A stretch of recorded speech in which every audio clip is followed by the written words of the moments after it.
শেষ হয়েছিল। পঞ্চম অধ্যায়ের এখন 20 থেকে শুরু, 20 থেকে শুরু হবে বিদুর মৈত্রীয় সংবাদ। আচ্ছা, তাহলে মানে এর আগে এই 19 পর্যন্ত আপনারা পূর্বের ক্লাস মানে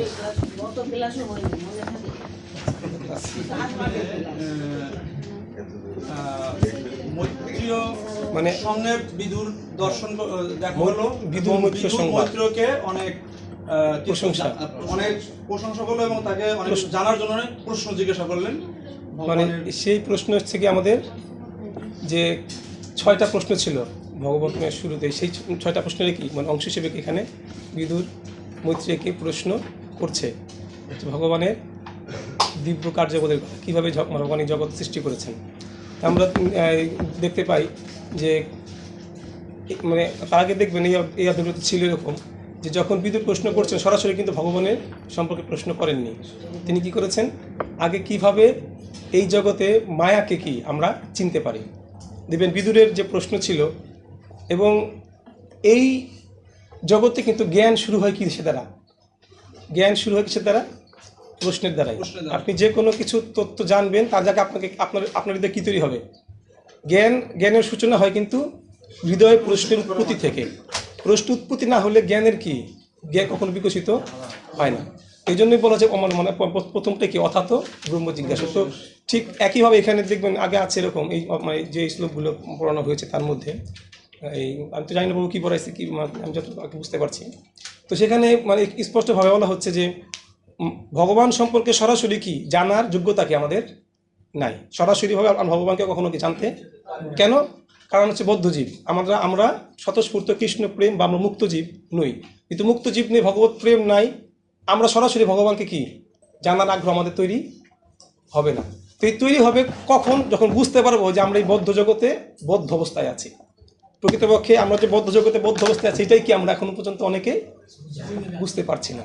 তো যেহেতু আমরা বুঝতেই পারছি না যে আমরা বদ্ধ মুক্ত হচ্ছি, তো তারপরে আসবে যখন বুঝবো যে আমাকে বেঁধে রাখছে।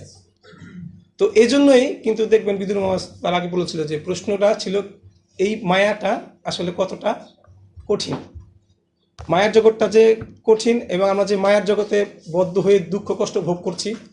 তারপর যে দেখলাম যে সুন্দরভাবে লিখেছে যে আমরা ত্রিতাপ দুঃখের দ্বারা অভিভূত, মানে বদ্ধজীব ত্রিতাপ দুঃখের দ্বারা অভিভূত শব্দ আমরা কখন ব্যবহার করি, যখন আমরা এটাকে ভালোবাসি, তাই না? আমরা যখন মুগ্ধ হই তখন আমরা কী বলি। তো তাৎপর্যভাবে লিখতেছেন, আলোচনা করতেছেন এরকম যে এই জগতের বদ্ধজীব এই দুঃখের দ্বারাই কি তারা অভিভূত। আর নয় একটা মাতা 10 মাস 10 দিন গর্ভ যন্ত্রণা সহ্য করতে পারতেন না যদি না সে দুঃখে তারা কি হতেন, অভিভূত। কত চমৎকার বিষয় দেখুন, মানে আসলে ফিলোসফিগুলো কত সুন্দর।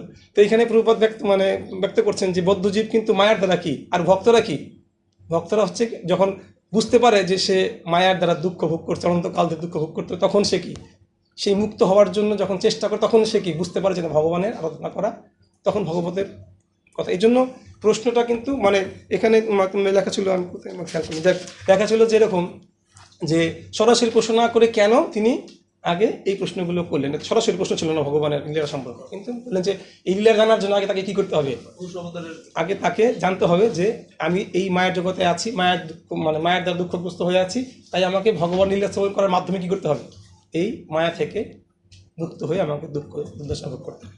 যাই হোক, এইটুকু আমরা 20 নম্বর শ্লোক থেকে একটু সবাই দেখার চেষ্টা করছি। হরে কৃষ্ণ। সবাই একটু 20 নম্বর শ্লোকটা উচ্চারণ করি একসাথে। হ্যাঁ, আমি বলছি, আপনারা বলেন। মান্ডব্য শাপত ভগবান প্রজা সংযমন যমঃ ধাতু ক্ষেত্রে ভুজিষ্যায়াম জাতঃ সত্যবতী সুতা। অনুবাদ একজন বলুন। হরে কৃষ্ণ। শ্লোক 20 অনুবাদ। আমি জানি যে আপনি পূর্বজন্মে প্রজা সংহারক যম ছিলেন। পাণ্ডব মুনির অভিশাপে বিচিত্র বীজে ভার্যা স্বরূপে গৃহীতা দাসীর গর্ভে সত্যবতী পুত্র ব্যাসদেবের বীর্যে আপনি জন্মগ্রহণ করেছেন। মানে এখানে আসলে মানে এই বিদুর মহাশয়ের যে পরিচয় এখানে ব্যক্ত করা হচ্ছে। বিদুর মহাশয় আসলে কে, উনি যে ব্যাসদেবের মতো একজন মহান তার পিতা, পরে দেখবেন আসবে যে ব্যাসদেবের পিতা বলেই কি উনার সেই যোগ্যতা আছে এরকম প্রশ্ন করা, এরকম জ্ঞান লাভ করার, যদিও উনার মাতা ছিল কি একজন দাসী। তো এটা আরেকটা ইতিহাস, এখানে উনি মানে পূর্ব জীবনে ছিলেন কি যমরাজ ছিলেন, যমরাজের মান্যক মুনির অভিশাপে তিনি এই পরবর্তী জীবনে মানে, তো ভগবান বিভিন্ন কার্য সম্পাদন করার জন্য অনেক রকম কি করেন। যমরাজ কিন্তু আমরা জানি উনি দ্বাদশ মহাজনের কি, তার মানে উনি জানতেন কোনো ব্যক্তি না যে যমরাজ কোনো জানতেন। যমরাজ যদিও আমাদের দণ্ডদান করছেন, এটা আমাদের জন্য এক ধরনের কৃপা। তো যাই হোক, উনি দ্বাদশ মহাজনের যাদের কথাকে আমরা মেনে চলব, মানে মহাজনদের আদেশকে আমরা পালন করি, মহাজনগতস্য পন্থা। তো তিনি বিদুর রূপে কি এসেছেন এই লীলাটা কি করার জন্য, সংবরণ করার জন্য। তো এবং সেটা বলা হচ্ছে যে এখানে যে ভার্যা স্বরূপে গীতা দাসীর গর্ভে সত্যাবতী পুত্র ব্যাসদেবের বীর্যে আপনি কি করেছেন, এটা কিন্তু প্রশংসাসূচক বাক্য বলছে মৈত্রেয়। পরবর্তী শ্লোকে আমরা একটু অনুবাদটা দেখব, মাত্র অনুবাদ সিরিয়াল পুরে যান, হ্যাঁ অনুবাদটা আপনার সিরিয়ালে পুরে যাবেন তাহলে ভালো হবে। আপনি পরমেশ্বর ভগবানের নিত্য পার্ষদ এবং ভগবান তার স্বধামে ফিরে যাওয়ার সময় আপনার জন্য আমার কাছে নির্দেশ রেখে গেছেন।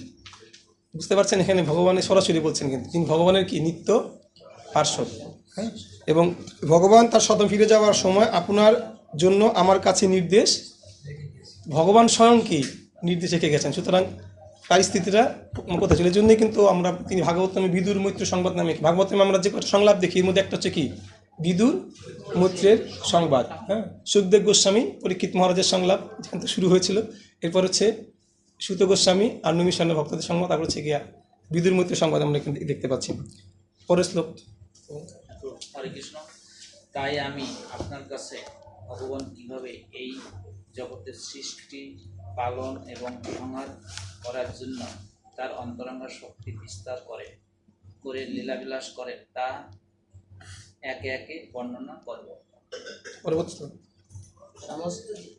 সমস্ত জীবের প্রভু পরমেশ্বর ভগবান অদ্বৈত রূপে সৃষ্টির পূর্বে বিরাজমান ছিলেন। তার ইচ্ছার প্রভাবে তখন সৃষ্টি সম্ভব হয় এবং পুনরায় সবকিছু তার মধ্যে লীন হয়ে যায়। এই পরম আত্মা বিভিন্ন নামে পরিচিত।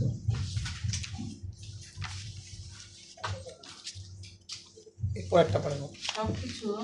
সবকিছুর একচ্ছত্র অধীশ্বর পরমেশ্বর ভগবান ছিলেন একমাত্র দ্রষ্টা। এই সময় জড়জগৎ ছিল না এবং তাই তিনি তার অংশ এবং বিভিন্নাংশ ব্যতীত নিজেকে অপূর্ণ বলে অনুভব করেছিলেন। বহিরঙ্গা প্রকৃতি তখন সুপ্ত অবস্থায় ছিল, যদিও তার অন্তরঙ্গা প্রকৃতি তখন প্রকাশিত ছিল। আমরা দেখতে পাচ্ছি যে এইখান থেকে মৈত্রেয় উনি ভগবানের একদম শুরু থেকে কি তার যে সৃষ্টি কার্য তিনি বর্ণনা করছেন। তুমি এখন দেখেন শুরুতে এখানে বলা হচ্ছে যে যখন বহিরঙ্গা শক্তির তৈরি হয় নাই তখন কি সব কিছু ভগবান, এরপরে আসবে সব কিছু ভগবান দৃষ্টির মাধ্যমে কি করেছেন, সৃষ্টি করেছেন। শুধু দৃষ্টিপাতের মাধ্যমে ভগবান সৃষ্টি। আমরা তো প্রতিদিন মঙ্গল ওই আমাদের দর্শনার্থীতে গাই না, অঙ্গানি অশ্ব, মানে সকল ইন্দ্রিয়ের দ্বারা ভগবান সকল ইন্দ্রিয়ের কার্য সম্পাদন দৃষ্টির মাধ্যমে পুরো সৃষ্টি কার্য উনি কী করেছেন, সম্পাদন করেছেন। তো এখানে বলছেন যে যখন বহিরঙ্গ প্রকৃতি ছিলই না, পুরোটাই কিছু মানে এই সুপ্ত অবস্থায় ছিল, জল না, তারপরে কি হয়েছে দৃষ্টির মাধ্যমে মহত্ত্ব তৈরি হয়েছে, এরপরেই আসবে মহত্ত্বের অংশ, হ্যাঁ। এবং দেখেন এই মানে এই এখানে এই তাৎপর্যের শেষ লাইনটা যদি একজন পড়েন, অর্থাৎ যে শেষ লাইনটা পড়েন, এখানে খুব গুরুত্বপূর্ণ একটা শেষ 3 লাইন থেকে পড়েন একটু। ভগবান যেহেতু সচিদানন্দ বিগ্রহ, তিনি চান যে তার বিভিন্ন শক্তির প্রতিটি অবিচ্ছেদ্য অংশ যেন তার পরমানন্দপূর্ণ রসে অংশগ্রহণ করতে পারে, কেননা তার সচিদানন্দময় রাসলীলায় অংশগ্রহণ করাই হচ্ছে জীবনের সর্বোচ্চ অবস্থা। হরে কৃষ্ণ। তো এখানে দেখেন এই তাৎপর্যে মানে এখানে শ্লোকের অনুবাদে বলা হচ্ছে ভগবানের সৃষ্টিতত্ত্বের একটা অংশ, কিন্তু পূর্ববাদ এখানে যে পূর্ববাদের তাৎপর্য থেকে আমরা যে দেখতে পাচ্ছি এখানে পূর্ববাদ একটা চমৎকার মনোভাব কি ফুটে উঠছে। আমরা ভক্তিশাস্ত্রী বলি, ভক্তি বলি, আমাদের শুরুতে শেখানো হয় যে তাৎপর্য পড়ে যেন আমরা বুঝতে পারি এখানে পূর্ববাদের মনোভাব এবং কি উদ্দেশ্যটা। এই জন্য আমাদের প্রত্যেক মানে আমি আমার পার্সোনাল বুদ্ধি বলছি যে প্রত্যেক ক্ষেত্রেই করা উচিত, যে কোনো ক্ষেত্রে মানে গীতা ভাগবত করার ক্ষেত্রে যেন আমরা ওই শ্লোকে থেকে পূর্ববাদের মনোভাব এবং তাৎপর্যটা কি বের করতে, তাহলে কিন্তু পড়া একটা আলাদা টেস্ট পাবেন। মানে ভক্তি প্রেম স্বামী মহারাজ একবার বলতেছিলেন, মানে ওনার লেকচারে শুনলাম যে সব মহারাজে বলছে, ওনার কাছ থেকে শুনেছি আর কি। তো উনি বলতেছিলেন যে পূর্বাদের প্রত্যেক শ্লোকের তাৎপর্যের একটাই উদ্দেশ্য, সেটা কি শুদ্ধ ভক্তিকে ইন্ট্রোডিউস করা। প্রত্যেক তাৎপর্য দেখবেন পূর্বদের তাৎপর্যগুলো করে উদ্দেশ্য কিন্তু একটাই, এখানে কিভাবে শুদ্ধ ভক্তিকে ইস্টাবলিশ করা যায়। তো এইখানে শেষ লাইনে মানে পূর্বদি স্পষ্ট ব্যক্ত করলেন যে ভগবান বহিরঙ্গা জগৎ সৃষ্টি করেছেন, এই জগৎ সৃষ্টি করেছেন, তার একটা বিশেষ উদ্দেশ্য আছে। সেই উদ্দেশ্যটা কি? সেই উদ্দেশ্য হচ্ছে কি, এই যে বদ্ধজীবদের একটা সুযোগ প্রদান, যেন তারা তাদের ভোগ বাসনা পূর্ণ করে বুঝতে পারে যে এটা কি অনিত্য এবং তার ধাম কি ভগবানের, এবং সে ভগবানের তার যে মূল কার্য সেটা কি ভগবানের সাথে তার এই দেখেন সে লাইন আছে যে কেননা তার সচ্চিদানন্দ অশ্লীল অংশগ্রহণ করা হচ্ছে জীবনের একটি সর্বোচ্চ অবস্থা। তো জীবাত্মার শ্রেষ্ঠ অবস্থা হচ্ছে কি ভগবানের সাথে সেই আসক্তিটা কি করা, যুক্ত হওয়া। তার জন্য কিন্তু ভগবানের বহিরঙ্গ জগৎ সৃষ্টি, বহিরঙ্গ জগৎ সৃষ্টির উদ্দেশ্য কিন্তু জীবদের কষ্ট দেওয়া নয়। যদিও আমরা বলি মানে পিতাতে অশ্বাসত দুঃখালয়, এই জগৎটা হচ্ছে গিয়া অশ্বাসত দুঃখালয়, দুঃখের জগৎ। কিন্তু ভগবান কিন্তু দুঃখ দেওয়ার জন্য জগৎ সৃষ্টি করেন নাই, ভগবান সৃষ্টি করেছেন যেন আমরা রেকটিফাই হয়ে এই ভগবানের রাষ্ট্রের যে সর্বোচ্চ অবস্থায় আমরা কি উপনীত হতে আরে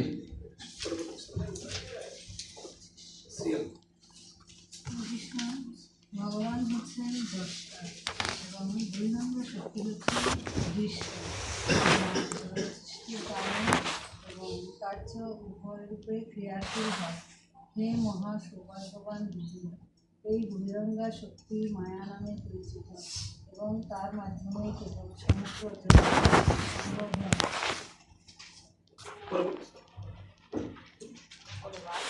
পরমেশ্বর ভগবান পুরুষাবতার রূপে নিজেকে বিস্তার করে ত্রিগুণাত্মিকা জড় প্রকৃতিতে গর্ভধান করেন এবং তারপরে নিত্যকালের প্রভাবে জীবসমূহ আবির্ভূত হয়। তো দেখুন এখন থেকে ভগবান এই জড় প্রকৃতিতে যে তার পুরুষ অবতার রূপ তিনি সৃষ্টি করে এই জগৎ সৃষ্টি করার প্রক্রিয়া শুরু করলেন। এবং এখানে মানে তাৎপর্যটা খুব গুরুত্বপূর্ণ বিষয় যে আমাদের যে মৈথুন ক্রিয়া আর এটা কিন্তু এক বিষয়, টোটালি কি টোটালি ভিন্ন বিষয়। এখন ভিন্ন বিষয় কোন সেন্স থেকে আমরা যদি কোনো বিষয়ের সূক্ষ্ম কারণ বা সূক্ষ্ম বিষয় উপলব্ধি করতে না পারি তাহলে কিন্তু আমরা সেই বিষয়টাকে উপলব্ধি করতে আমাদের কষ্ট হয়। তো এখানে স্পষ্ট কথা হচ্ছে যে এটা হচ্ছে গিয়া সৃষ্টির কল্যাণের জন্য কি। আমরা তো মানে দেখুন শাস্ত্র থেকে আমরা দেখতে পাই যে গর্ভধান এটা একটা সংস্কার মানে কি যেটা আমাদের করা কর্তব্য।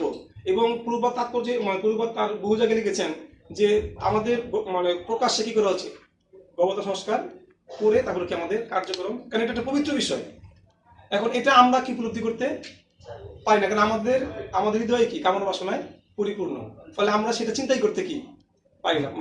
আমাদের মতো যারা বদ্ধজীব আমরা সেটা পারি না। কিন্তু ভগবানের এই গর্ভধান সংস্কার কিন্তু মানে ভগবানের এই যে গর্ভ সঞ্চার করা মানে এটা হচ্ছে কি সৃষ্টি কল্যাণের, যে তিনি বদ্ধজীবদের চান এই জগৎ থেকে মুক্ত করে তার আলোয় ফিরিয়ে নিয়ে যেতে। পুরো প্রক্রিয়াটা হচ্ছে কি তার বদ্ধ জীবাত্মাদের কল্যাণের স্বার্থে সংগঠিত কর্ম। তাই এটা আমরা কি উপলব্ধি করতে অনেক সময় আমরা এটা আর ওই স্বামী স্ত্রীর যে মৈথুন এটা কিন্তু সম্পূর্ণ কি ভিন্ন। এই তাৎপর্য প্রবোধ এটা ব্যক্ত করেছেন সুন্দরভাবে। পরবর্তী শ্লোক সিরিয়াল করেছেন পাতে করছেন না। তারপর কালের প্রতিক্রিয়ার প্রভাবে মহতত্ত্ব আবির্ভূত হয়েছিল এবং এই বিশুদ্ধ সত্যস্বরূপ মহতত্ত্বে ভগবান তার স্বীয় শরীর থেকে ব্রহ্মাণ্ড প্রকাশকারী বীজ বপন করেছিলেন। ধন্যবাদ। দেখুন এইখানে এখন থেকে কি শুরু হলো, আপনারা মানে এর পরবর্তী যখন মানে পরবর্তীতে যাবেন এই বিষয়টা আরো ডিটেলস করবেন কালের বিষয়টা।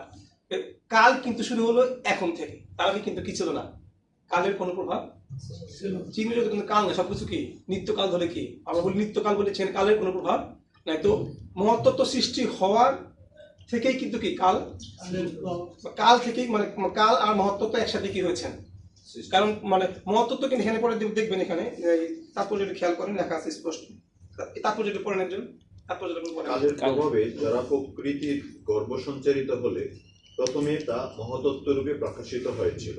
সবকিছুই যথাসময়ে ফলপ্রসূ হয় এবং তাই এখানে কালোচ্ছিদাত বা কালের দ্বারা প্রভাবিত হয়ে শব্দটি ব্যবহার করা হয়েছে। মহতত্ত্ব হচ্ছে চেতনার সমষ্টি, কেননা তার একটি অংশ জীবের মধ্যে বুদ্ধিরূপে প্রকাশিত হয়। মহতত্ত্ব পরমেশ্বর ভগবানের পরম চেতনার সঙ্গে সরাসরিভাবে যুক্ত, কিন্তু তা সত্ত্বেও তা জড় বলে মনে হয়। মহতত্ত্ব বা শুদ্ধ চেতনার ছায়া সমস্ত সৃষ্টির অঙ্কুরিত হওয়ার ক্ষেত্র। মহতত্ত্ব হচ্ছে জড় প্রকৃতির রজগুণের কিঞ্চিত আভাসযুক্ত শুদ্ধ তত্ত্ব, তাই এই সময় থেকে সক্রিয়তার উদ্ভব হয়। দেখুন এখানে কিন্তু মহত্তত্ত্ব সম্পর্কে আমরা ধারণা পাচ্ছি যে কালের প্রভাবে মহত্তত্ত্ব কি। তো মহত্তত্ত্ব এখানে কিন্তু স্পষ্ট লেখা আছে সমস্ত চেতনার কি ঈশ্বর। কোন চেতনা? যে চেতনা আমরা ভোগ করতে চেয়েছিলাম। যত জগৎ এই চিন্ময় জগতে আমরা যে চেতনায় ভোগ করতে চেয়েছিলাম সেই চেতনা সমষ্টি হচ্ছে কি এই মহত্তত্ত্ব। সেটা কিন্তু এখানে ব্যক্ত করছে যে মহত্তত্ত্ব হচ্ছেন চেতনার সমষ্টি, কেননা তার একটি অংশ জীবের মধ্যে বুদ্ধিরূপে কি প্রকাশিত হয়। এখানে বুদ্ধিরূপ বলতে কোন বুদ্ধি? আমরা যে গীতায় করি বুদ্ধিযোগ, সেই বুদ্ধি না।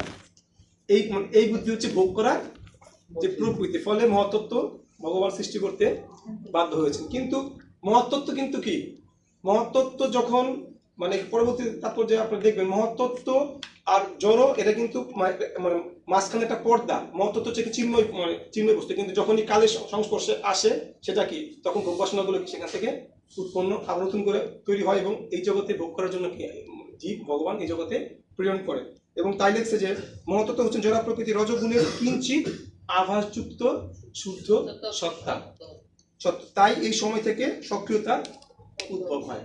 যদিও এই বিষয়গুলো একটু জটিল বিষয়, কারণ যেহেতু সৃষ্টি তত্ত্বটাই আসলে কি বেশ জটিল। তো এখানে আরো সৃষ্টি তত্ত্ব সম্পর্কে আরো অনেক ব্যাখ্যা পরবর্তী অধ্যায়গুলোতে পরবর্তী স্কন্ধে আমরা পাবো। তো এখানে যতটা বুঝতে পারি আমরা এখানে বুঝে যাবো।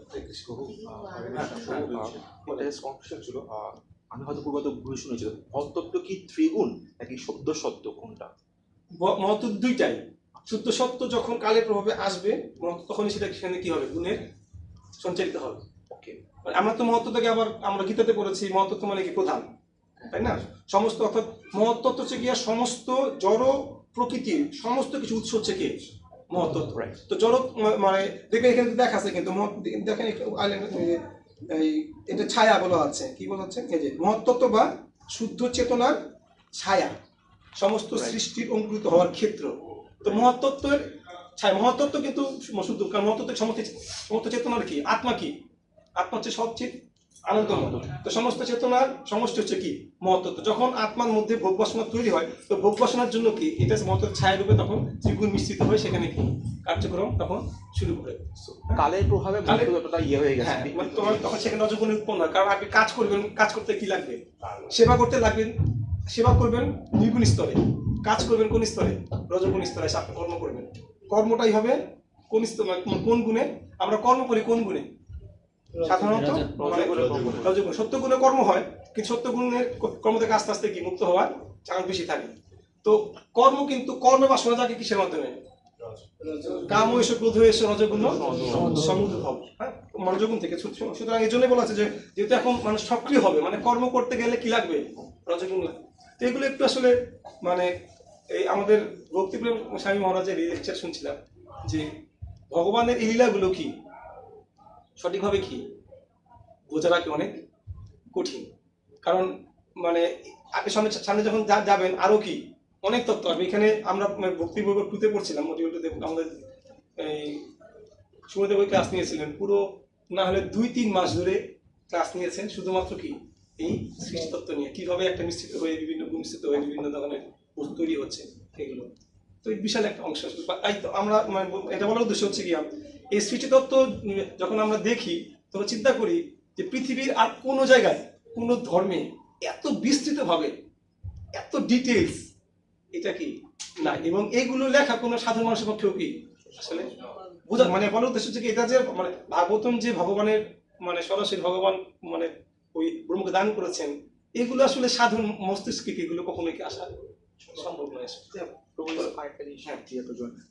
এখানে যে তারপর কালের প্রতিক্রিয়া, কাল মানে কি সময় নাকি অন্য কিছু? হ্যাঁ সময়। আচ্ছা, কাল 100% সময়। সময় হচ্ছে গিয়া চিন্ময় জগতে তো আপনার নিত্যকাল, যেটা সময় কোনো হিসাব নিকাশ কি নাই। ভগবান সেবা করছেন তো করছেনই, যেহেতু কোনো হিসাব নাই। তো কালের হিসাব সময়ের, এখানে কাল থেকে সময়টা কি হবে, এক সময় কি হবে সমাপ্ত হবে। যেহেতু সমাপ্তির বিষয় আসে তখন কি যখন শেষ হওয়ার বিষয় আসে তখন কি শুরু থাকবে, তার মাঝখানে কি থাকবে, সময় থাকবে। তো এই জন্য কি কাল তখন থেকে কি শুরু হয়, এর আগে তো কালই থাকবে না। এই জন্য চিহ্নতে কালের কোনো প্রভাব নাই।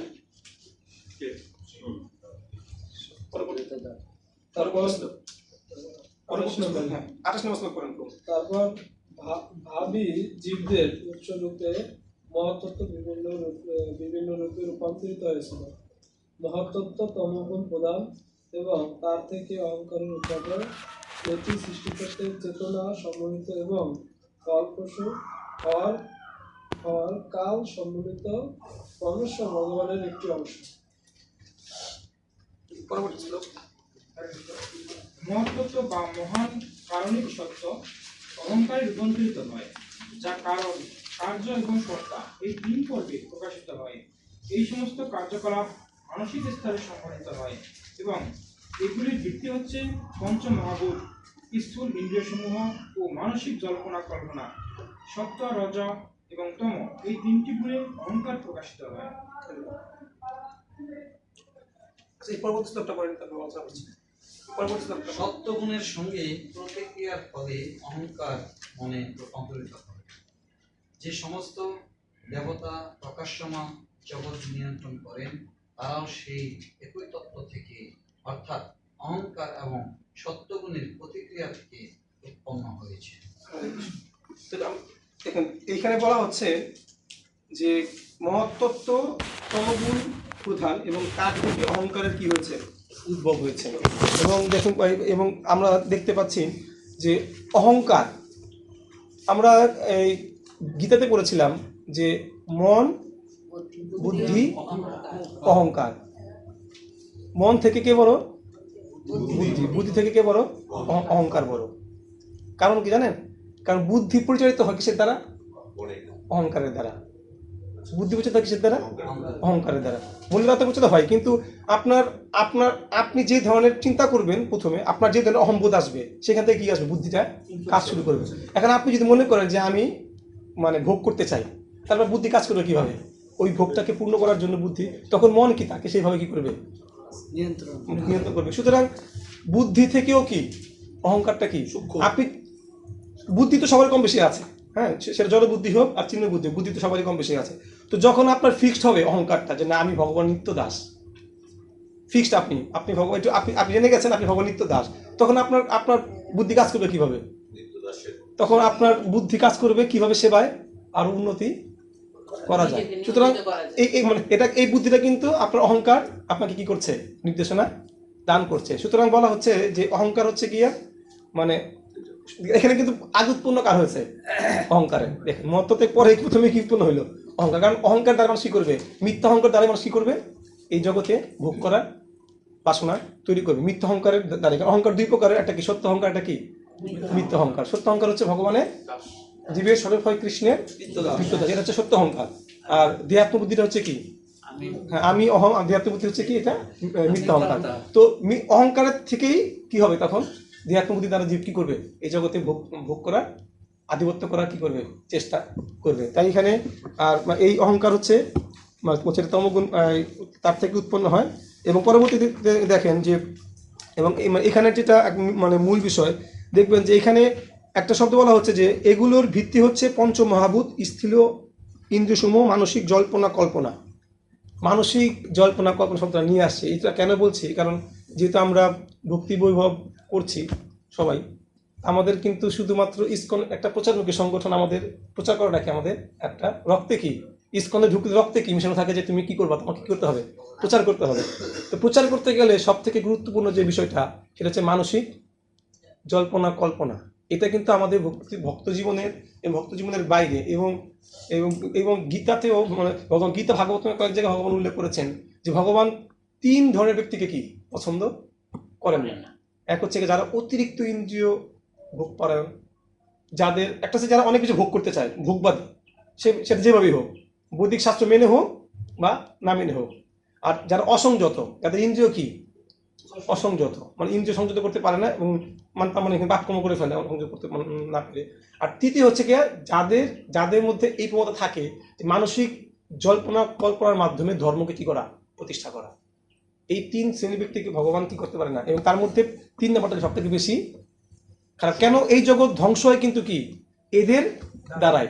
এবং এইখানে এই ধরনের মানে বলা, এই কারণেই মানসিক জল্পনা কল্পনাকে বলা হচ্ছে এটা তমগুণ প্রসূত।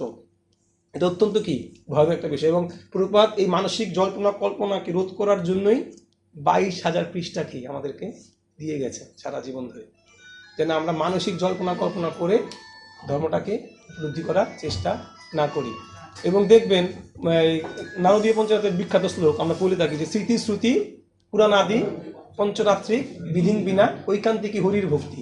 ঐকান্তিকী হরির ভক্তি শব্দটা যদি আপনারা যদি উপলব্ধি করেন যে হরি ভক্তি শুধু জানতেন না, কি ঐকান্তিক মানে মানে গঙ্গা ভেসে গঙ্গা বয়ে যাচ্ছে চোখ দিয়ে আসেন, এরকম দেখতে পাই আমরা। মানে আমাদের যে মানে বিভিন্ন এলাকাতে যে এই কীর্তন হয়, নাম কীর্তন হয়, সেখানে কত ব্যক্তি পান খায় সিগারেট খায় কি কান্নাকাটি করতেছে, মানে ঐকান্তিক দেখে তো অবশ্যই কি মনে হবে যে ঐকান্তিক হরির ভক্তি, কিন্তু তারা সমাজে কি করবে? উৎপাত তৈরি করবে। বুঝেন বিষয় কত গুরুত্বপূর্ণ। এর মূল কারণ কি? মানসিক জল্পনা প্রসূত কি ধর্মকে লালন করা, হৃদয় লালন করা, এবং এগুলোর দ্বারা প্রসূত হয়ে কিন্তু মানুষ কি করছে? এই ধরনের কার্য করছে। সুতরাং এটা অত্যন্ত কি তাৎপর্য দেখবেন, এগুলো অত্যন্ত কি গুরুত্বপূর্ণ বিষয়, আমরা এগুলো কি ঠিক মতো উপলব্ধি করতে পারি। পরবর্তী 28 শব্দের পরিণাম 31 নম্বর শ্লোক, 31 নম্বর শ্লোক পড়া হয়নি।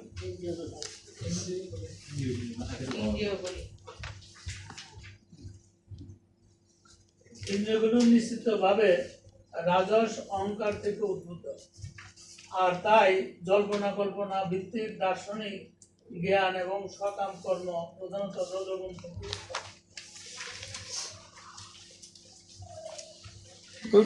এটা শেষ প্যারাটা পর্যন্ত তাৎপর্য, শেষ প্যারাটা পরম তত্ত্ব বা পরমেশ্বর ভগবানকে, শেষ প্যারাটা অহংকারের এই বন্ধন থেকে, অহংকারের এই বন্ধন থেকে মুক্ত হওয়ার সর্বশ্রেষ্ঠ উপায় হচ্ছে পরম তত্ত্ব সম্বন্ধে সব রকম দার্শনিক অনুমানের অভ্যাস পরিত্যাগ করা।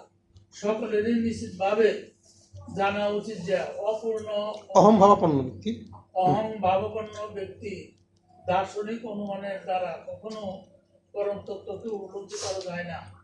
পরম তত্ত্ব বা পরমেশ্বর ভগবানকে উপলব্ধি করা যায় কেবল শ্রীমদ্ ভাগবতে বর্ণিত দ্বাদশ মহাজনের প্রতিনিধি সদ্গুরুর শরণাগত হয়ে প্রীতিপূর্বক ভগবানের কথা স্মরণ করার মাধ্যমে।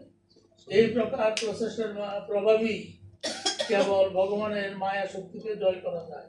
যদিও ভগবানের এই মায়া দূরত্বয়া যে কথা ভগবদ গীতায় ঠিক আছে, বুঝতে পারলাম। তো এখানে তাৎপর্য স্পষ্ট বলেছে অনুমানটা কি কখনোই কি আমাদের ভক্তিদের জন্য এটা মাস্ট বি, এটা পরিত্যাগ করতে হবে। অনুমান করতে গেলে কি আমি ধরা খাবো, সম্ভব না সেটা। কারণ আমরা অচিন্ত ভগবানকে কখনোই কি জড় চিন্তা দিয়ে আমরা উপলব্ধি করতেই, যেটা আপনি চিন্তা করতে পারবেন না। অচিন্ত শব্দ অর্থ যেটা আমি চিন্তা, আপনার চিন্তা দিয়ে আসবে না, চিন্তা করতে না পারলে আপনি তাকে কিভাবে আপনি তাকে ব্যাখ্যা করবেন। কিন্তু এই কাজটা কিন্তু এই জগতে প্রতিনিয়ত কি আমরা দেখতে পাচ্ছি, এটাই মানে এটাই ঘটতেছে। কেউ মানে কোথায় যেন একবার ছোটবেলায় বলছিলাম যে মানুষের যে মানে মানে প্রবণতা, আকবরের সময়তে বীরবল নামের এক ব্যক্তি ছিল। তো কোনো কারণে তার সাথে মানে মানে তর্ক বিতর্ক হয়েছে। তো বীরবল বলতেছে যে এই জগতে ডাক্তারের রোগের থেকে ডাক্তারের সংখ্যা কি বেশি।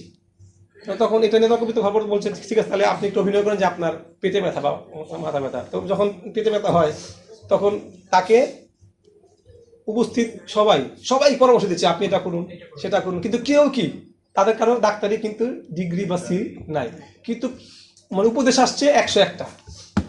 তো সবাই কি তখন ডাক্তার, কিন্তু কেউ কি সঠিকটাও জানে না যে কি কারণে তার এই সমস্যা বা কিটা কোনটা দিলে তার বোকা হবে। এমন হতে পারে যে যেটা বলছে সেটা দিয়ে তার ক্ষতিও কি হতে পারে। তো এটা জীবের কি স্বাভাবিক প্রবৃত্তি, কারণ আমরা বদ্ধজীব, 4টা দোষে আমরা দুষ্ট। সুতরাং এটা আমাদের মধ্যে একটা স্বাভাবিক প্রবৃত্তি, কিন্তু এটা কিন্তু অস্বাভাবিক প্রবৃত্তি না, এটা আমাদের স্বতঃস্ফূর্তভাবে আসবে যেহেতু আমরা বদ্ধজীব। এই জন্য এটাকে কি করতে হবে? নিয়ন্ত্রণ করার চেষ্টা তখনই সম্ভব যখন আমরা মানে প্রচুর পরিমাণে কি শাস্ত্র অধ্যয়ন করবো, তখন আমরা এটাকে কি করতে পারবো?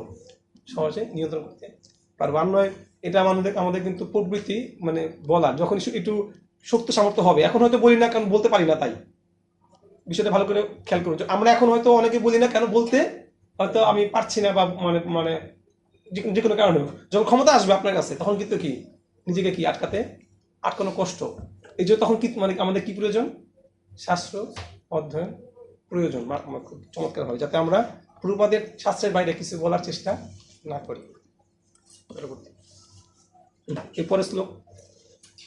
আকাশ শব্দের পরিণাম এবং শব্দ তামসিক অহংকারের রূপান্তর, অর্থাৎ আকাশ পরমাত্মার প্রতীকাত্মক প্রতিনিধি। তো এখানে দেখুন এখানে বলা হচ্ছে যে আকাশ শব্দের পরিণাম। শব্দের পরিণামটা কি? জড় আকাশ। জড় আকাশ চিন্ময় আকাশ না, কিন্তু কোন আকাশ? তো জড় আকাশ বলতে জড় জগতের। তো এইখানে এই শব্দটা হচ্ছে কিসের প্রতীক? কিসের থেকে আসছে? তামসিক অহংকার রূপান্তর হচ্ছে কি এই শব্দ। তাহলে কোন শব্দ? জড় শব্দ। কোন শব্দ? ঠিক তদ্রূপ চিন্ময় শব্দ হবে কি? চিন্ময় জগতে যাওয়ার কি? চিন্ময় আকাশে যাওয়ার কি? আমরা আছি এখন জড় আকাশের নিচে, জড় আকাশের মধ্যে আছি। কেন? আমরা জড় শব্দ দ্বারা কি আবদ্ধ। যখন আমরা চিন্ময় শব্দ দ্বারা আকৃষ্ট হবো তখন আস্তে আস্তে কি হবে? চিন্ময় আকাশে আমরা যেতে পারবো। এটা কিন্তু এক ধরনের সূত্র। পরবর্তী শ্লোক 33 নম্বর শ্লোক। তারপর পরমেশ্বর ভগবান আকাশের প্রতি ইক্ষণ করেন, যা শাশ্বত কাল ও বহিরঙ্গা শক্তির আংশিক মিশ্রণ, এবং তারপরে স্পর্শ অনুভূতির বিকাশ হয়, যার থেকে আকাশের বায়ুর উদ্ভব হয়। এখন মানে ভগবান জড় সৃষ্টি কিভাবে হচ্ছে পর্যায়ক্রমে ব্যাখ্যা দিচ্ছেন। পরবর্তী শ্লোক। দৃষ্টি ক্ষণিক দৃষ্টি। মানে ক্ষণিক দৃষ্টি, এমন মানে অল্প সময় দৃষ্টি যেটা বলে ক্ষণ। অত্যন্ত শক্তিশালী বায়ু আকাশের সঙ্গে বিকারপ্রাপ্ত হয়ে রূপ তন্মাত্র সৃষ্টি করেছে, এবং রূপ তন্মাত্র থেকে ভুবন প্রকাশক জ্যোতির সৃষ্টি হয়েছে। পরবর্তী শ্লোক। শ্লোক 35। সে জ্যোতি যখন বায়ুর সঙ্গে মিলিত হয় এবং পরমেশ্বর ভগবানের দৃষ্টির বিষয়ভূত হয়, তখন কাল ও মায়ার অংশযুগে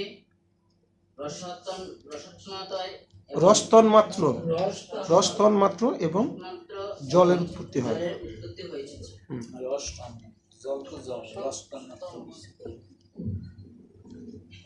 পরবর্তী শ্লোক।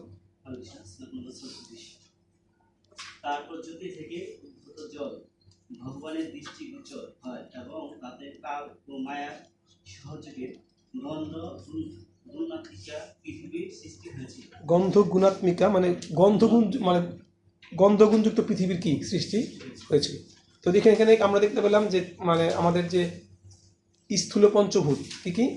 আকাশ, এরপরে বায়ু, এরপরে অগ্নি, জল, মাটি, শেষে সব থেকে ছোট হচ্ছে কি? মাটি। তার থেকে 10 গুণ বড় কি? আমরা যখন দেখবেন চার দেখবেন একটা সৃষ্টি তত্ত্বের, তো 10 গুণ বড় করে কিন্তু এক একটা হচ্ছে। হ্যাঁ, তো এখানে সর্বশেষ হচ্ছে কি? মাটি, যার মধ্যে 5টা স্পর্শ তত্ত্বই কি বিদ্যমান। আপনারা একটু ওই পুত্র তাৎপর্যের মাঝখানে একটা প্যারা আছে, পড়ুন, একদিন পড়ুন। আকাশের অন্তিম অবস্থায়, জোরে পড়ুন। আকাশের অন্তিম অবস্থায় তাতে কেবল একটি গুণ, তা হচ্ছে শব্দ। বায়ুতে 2টি গুণ, শব্দ ও স্পর্শ। আগুনে 3টি গুণ, শব্দ, স্পর্শ ও রূপ। জলে 4টি গুণ, শব্দ, স্পর্শ, রূপ ও রস। এবং ভৌতিক বিকাশের অন্তিম পরিণাম হচ্ছে মাটি, যাতে শব্দ, স্পর্শ, রূপ, রস ও গন্ধ নামক 5টি গুণ রয়েছে। যদিও সেগুলি বিভিন্ন পদার্থের মিশ্রণ, এই মিশ্রণ আপনা থেকে সংগঠিত হয় না। ঠিক যেমন শিল্পীর স্পর্শ ব্যতীত আপনা থেকে রঙের মিশ্রণ হয় না। জড়া প্রকৃতির স্বয়ংক্রিয় প্রক্রিয়াটি প্রকৃতপক্ষে পরমেশ্বর ভগবানের দৃষ্টিপাত রূপ স্পর্শের প্রভাবে সক্রিয় হয়। তাই ভৌতিক পরিবর্তনে চেতনাই হচ্ছে শেষ কথা। সমস্ত ভৌতিক পরিবর্তনের চেতনাই হচ্ছে কি? শেষ কথা। তো এখানে স্পষ্টভাবে বলা হচ্ছে যে আকাশ, বায়ু, অগ্নি, জল, মাটি, এগুলোর যে গুণগুলো, আকাশের কিন্তু শুধু একটা গুণ, সেটা কি? আকাশের কি থাকে? শুধু শব্দ। আকাশ শুধু শব্দ ছাড়া কি আর কিছুই, আর অন্য কোনো গুণ কিন্তু নাই। এরপর হচ্ছে কি? বায়ু। বায়ুতে কি থাকবে?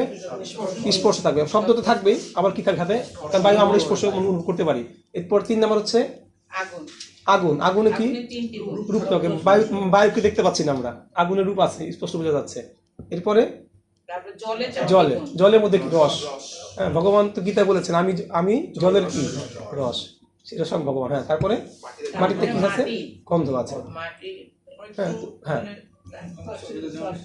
প্রথমে আমাদের শব্দটা হলো, শব্দের পরে আপনার শব্দ বাতাসে যখন সহযোগী আসলো, তন্মাত্রা শব্দতে যখন, হ্যাঁ আকাশে যখন দৃষ্টি ভগবান দিল তখন কি বাতাস তৈরি হলো। এখন মানে প্রতিবার কি ভগবান আলাদা আলাদা দৃষ্টি দেওয়ার পরে ওইটা তৈরি হয়েছে, না একবার দৃষ্টি দিয়েছিল? এখানে প্রত্যেকটা বলা আছে যে ভগবানের দৃষ্টির ফলে এটা তৈরি হলো। আসলে এই প্রক্রিয়াটা পুরোটাই কি মানে প্র্যাকটিক্যাল প্রক্রিয়া, ভগবান স্বয়ং করেছেন এটা। এখন এইখানে যেভাবে লেখা আছে যে মানে ভগবান যখন আকাশ তৈরি হলো, ভগবান ইক্ষণ দিলেন, তারপরে কি সেখান থেকে কি হলো স্পর্শ যুক্ত হয়ে তারপর কি ওই মানে বায়ু তৈরি হলো। আবার যখন ইক্ষণ দিয়ে তিনি কি করলেন, সে সাথে রূপ মানে বাতাসের সাথে উনি কি করলেন, ওই রূপের গুণটা কি করলেন যুক্ত করলেন, ফলে কি তৈরি হলো, আগুন তৈরি হলো। আগুন তৈরি হলো, আবার ইক্ষণ করার পরে কি তখন কি রসের গুণ তৈরি হলো, তখন কি এইভাবে কি। তারপরে শেষে কি আছে যে এই দেখেন এই কালো তো কি, কাল কি স্বয়ং ভগবান না, কালো তো স্বয়ং ভগবান। এখানে বলা হচ্ছে যে তারপর জ্যোতি থেকে উদ্ভূত জল ভগবানের দৃষ্টিগোচর হয়। দেখেন দেখেন জ্যোতি থেকে উদ্ভূত জল কি হয়, ভগবানের দৃষ্টিগোচর হয়। দৃষ্টিগোচর হওয়ার ফলে কি তখন কি হয়, তাতে কাল ভগবানের চোখ হইটা পড়ে, তারপরে হ্যাঁ হ্যাঁ অবশ্যই অবশ্যই দৃষ্টিগোচর মানে ভগবান দৃষ্টিপাত করেন সেখানে, মানে ভগবান দেখছেন, তাতে কাল এবং মায়া সহযোগে গন্ধগুণাত্মিকা পৃথিবীর সৃষ্টি হয়। কথা কি মানে মানে বুঝতে পারছেন বিষয়টা? আর এটা কি পুরোটা মানে সময়ের ব্যবধান হয়েছে, না মানে না এটা তৎক্ষণাৎ? এটা তো মানে মানে কালের হিসাবে তো এটা, আমাদের হিসাবে তো এটা অনেক বড়, কিন্তু ভগবান হিসেবে তো সময়ের কোন হিসাবই নেই। কারণ মানে আমরা তো মানে ব্রহ্মসংহিতা শ্লোকে পড়েছি, ভগবানের একটা নিঃশ্বাসে কি কি জানি শ্লোকটা ভুলে গেছে, একটা নিঃশ্বাসে সমস্ত ব্রহ্মাণ্ড কি হচ্ছে। তো সময়টা কি ভগবানের কাছে, সে সময়টা ভগবানের কাছে তো আমাদের কাছে সেটা তো অনন্ত বিষয়। আকাশ সৃষ্টি হচ্ছে আমাদের কাছে এটা ক্ষুদ্র সময়, বিশাল সময়। আমাদের জন্য কি মানুষ হিসেবে কি, আমাদের হিসেবে ব্রহ্মার আয়ু কত, 2, আমাদের হিসেবে ব্রহ্মার একদিন কি আমাদের একটা চতুর্যুগ। সুতরাং আমাদের হিসাব না, মানে ভগবান হিসেবে তো মুহূর্ত মাত্র, তা 12 ঘন্টা একটা দিন। ওকে, পরবর্তী শ্লোক বুঝতে পারছেন তুমি? যদি কোনো কিছুতে ডাউট থাকে বা বুঝতে না পারেন, আরো সিনিয়র ভক্তরা আছে, আমরা ডিসকাস করে আলোচনা করে সমাধান করে, সমস্যা নেই। এখন আছে প্রভুপাদ আর এই অধম। হরে কৃষ্ণ।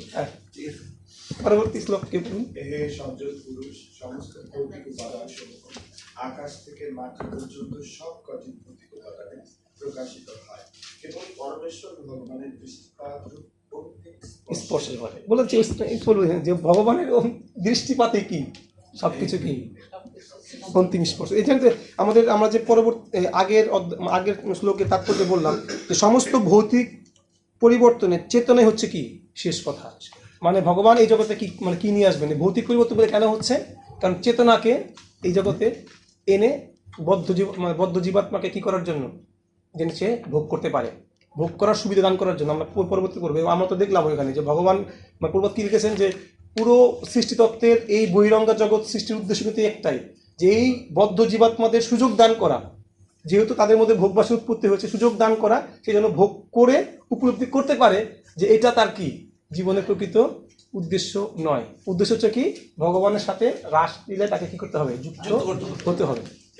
হ্যাঁ, এই দেখবেন প্রশ্ন করার মধ্যে এই অধ্যায়ে যে প্রশ্নটা কিন্তু কি শুরুতে কিন্তু ভগবানের রিলেশন প্রশ্নটা ছিল কি মায়া সম্পর্কে। সুতরাং আপনি যদি মায়া না বুঝেন, মায়া দ্বারা যে আপনি দুঃখ প্রাপ্ত হবেন, মায়া থেকে যে আপনি অনন্তকাল চেষ্টা করলে মায়া থেকে আপনি এক বিন্দু সুখ আস্বাদন, প্রকৃত নিত্য সুখ আস্বাদন করতে পারবেন না, এটা যখন উপলব্ধি করতে পারবেন তখন না আপনি ভগবানকে জানার চেষ্টা করবেন।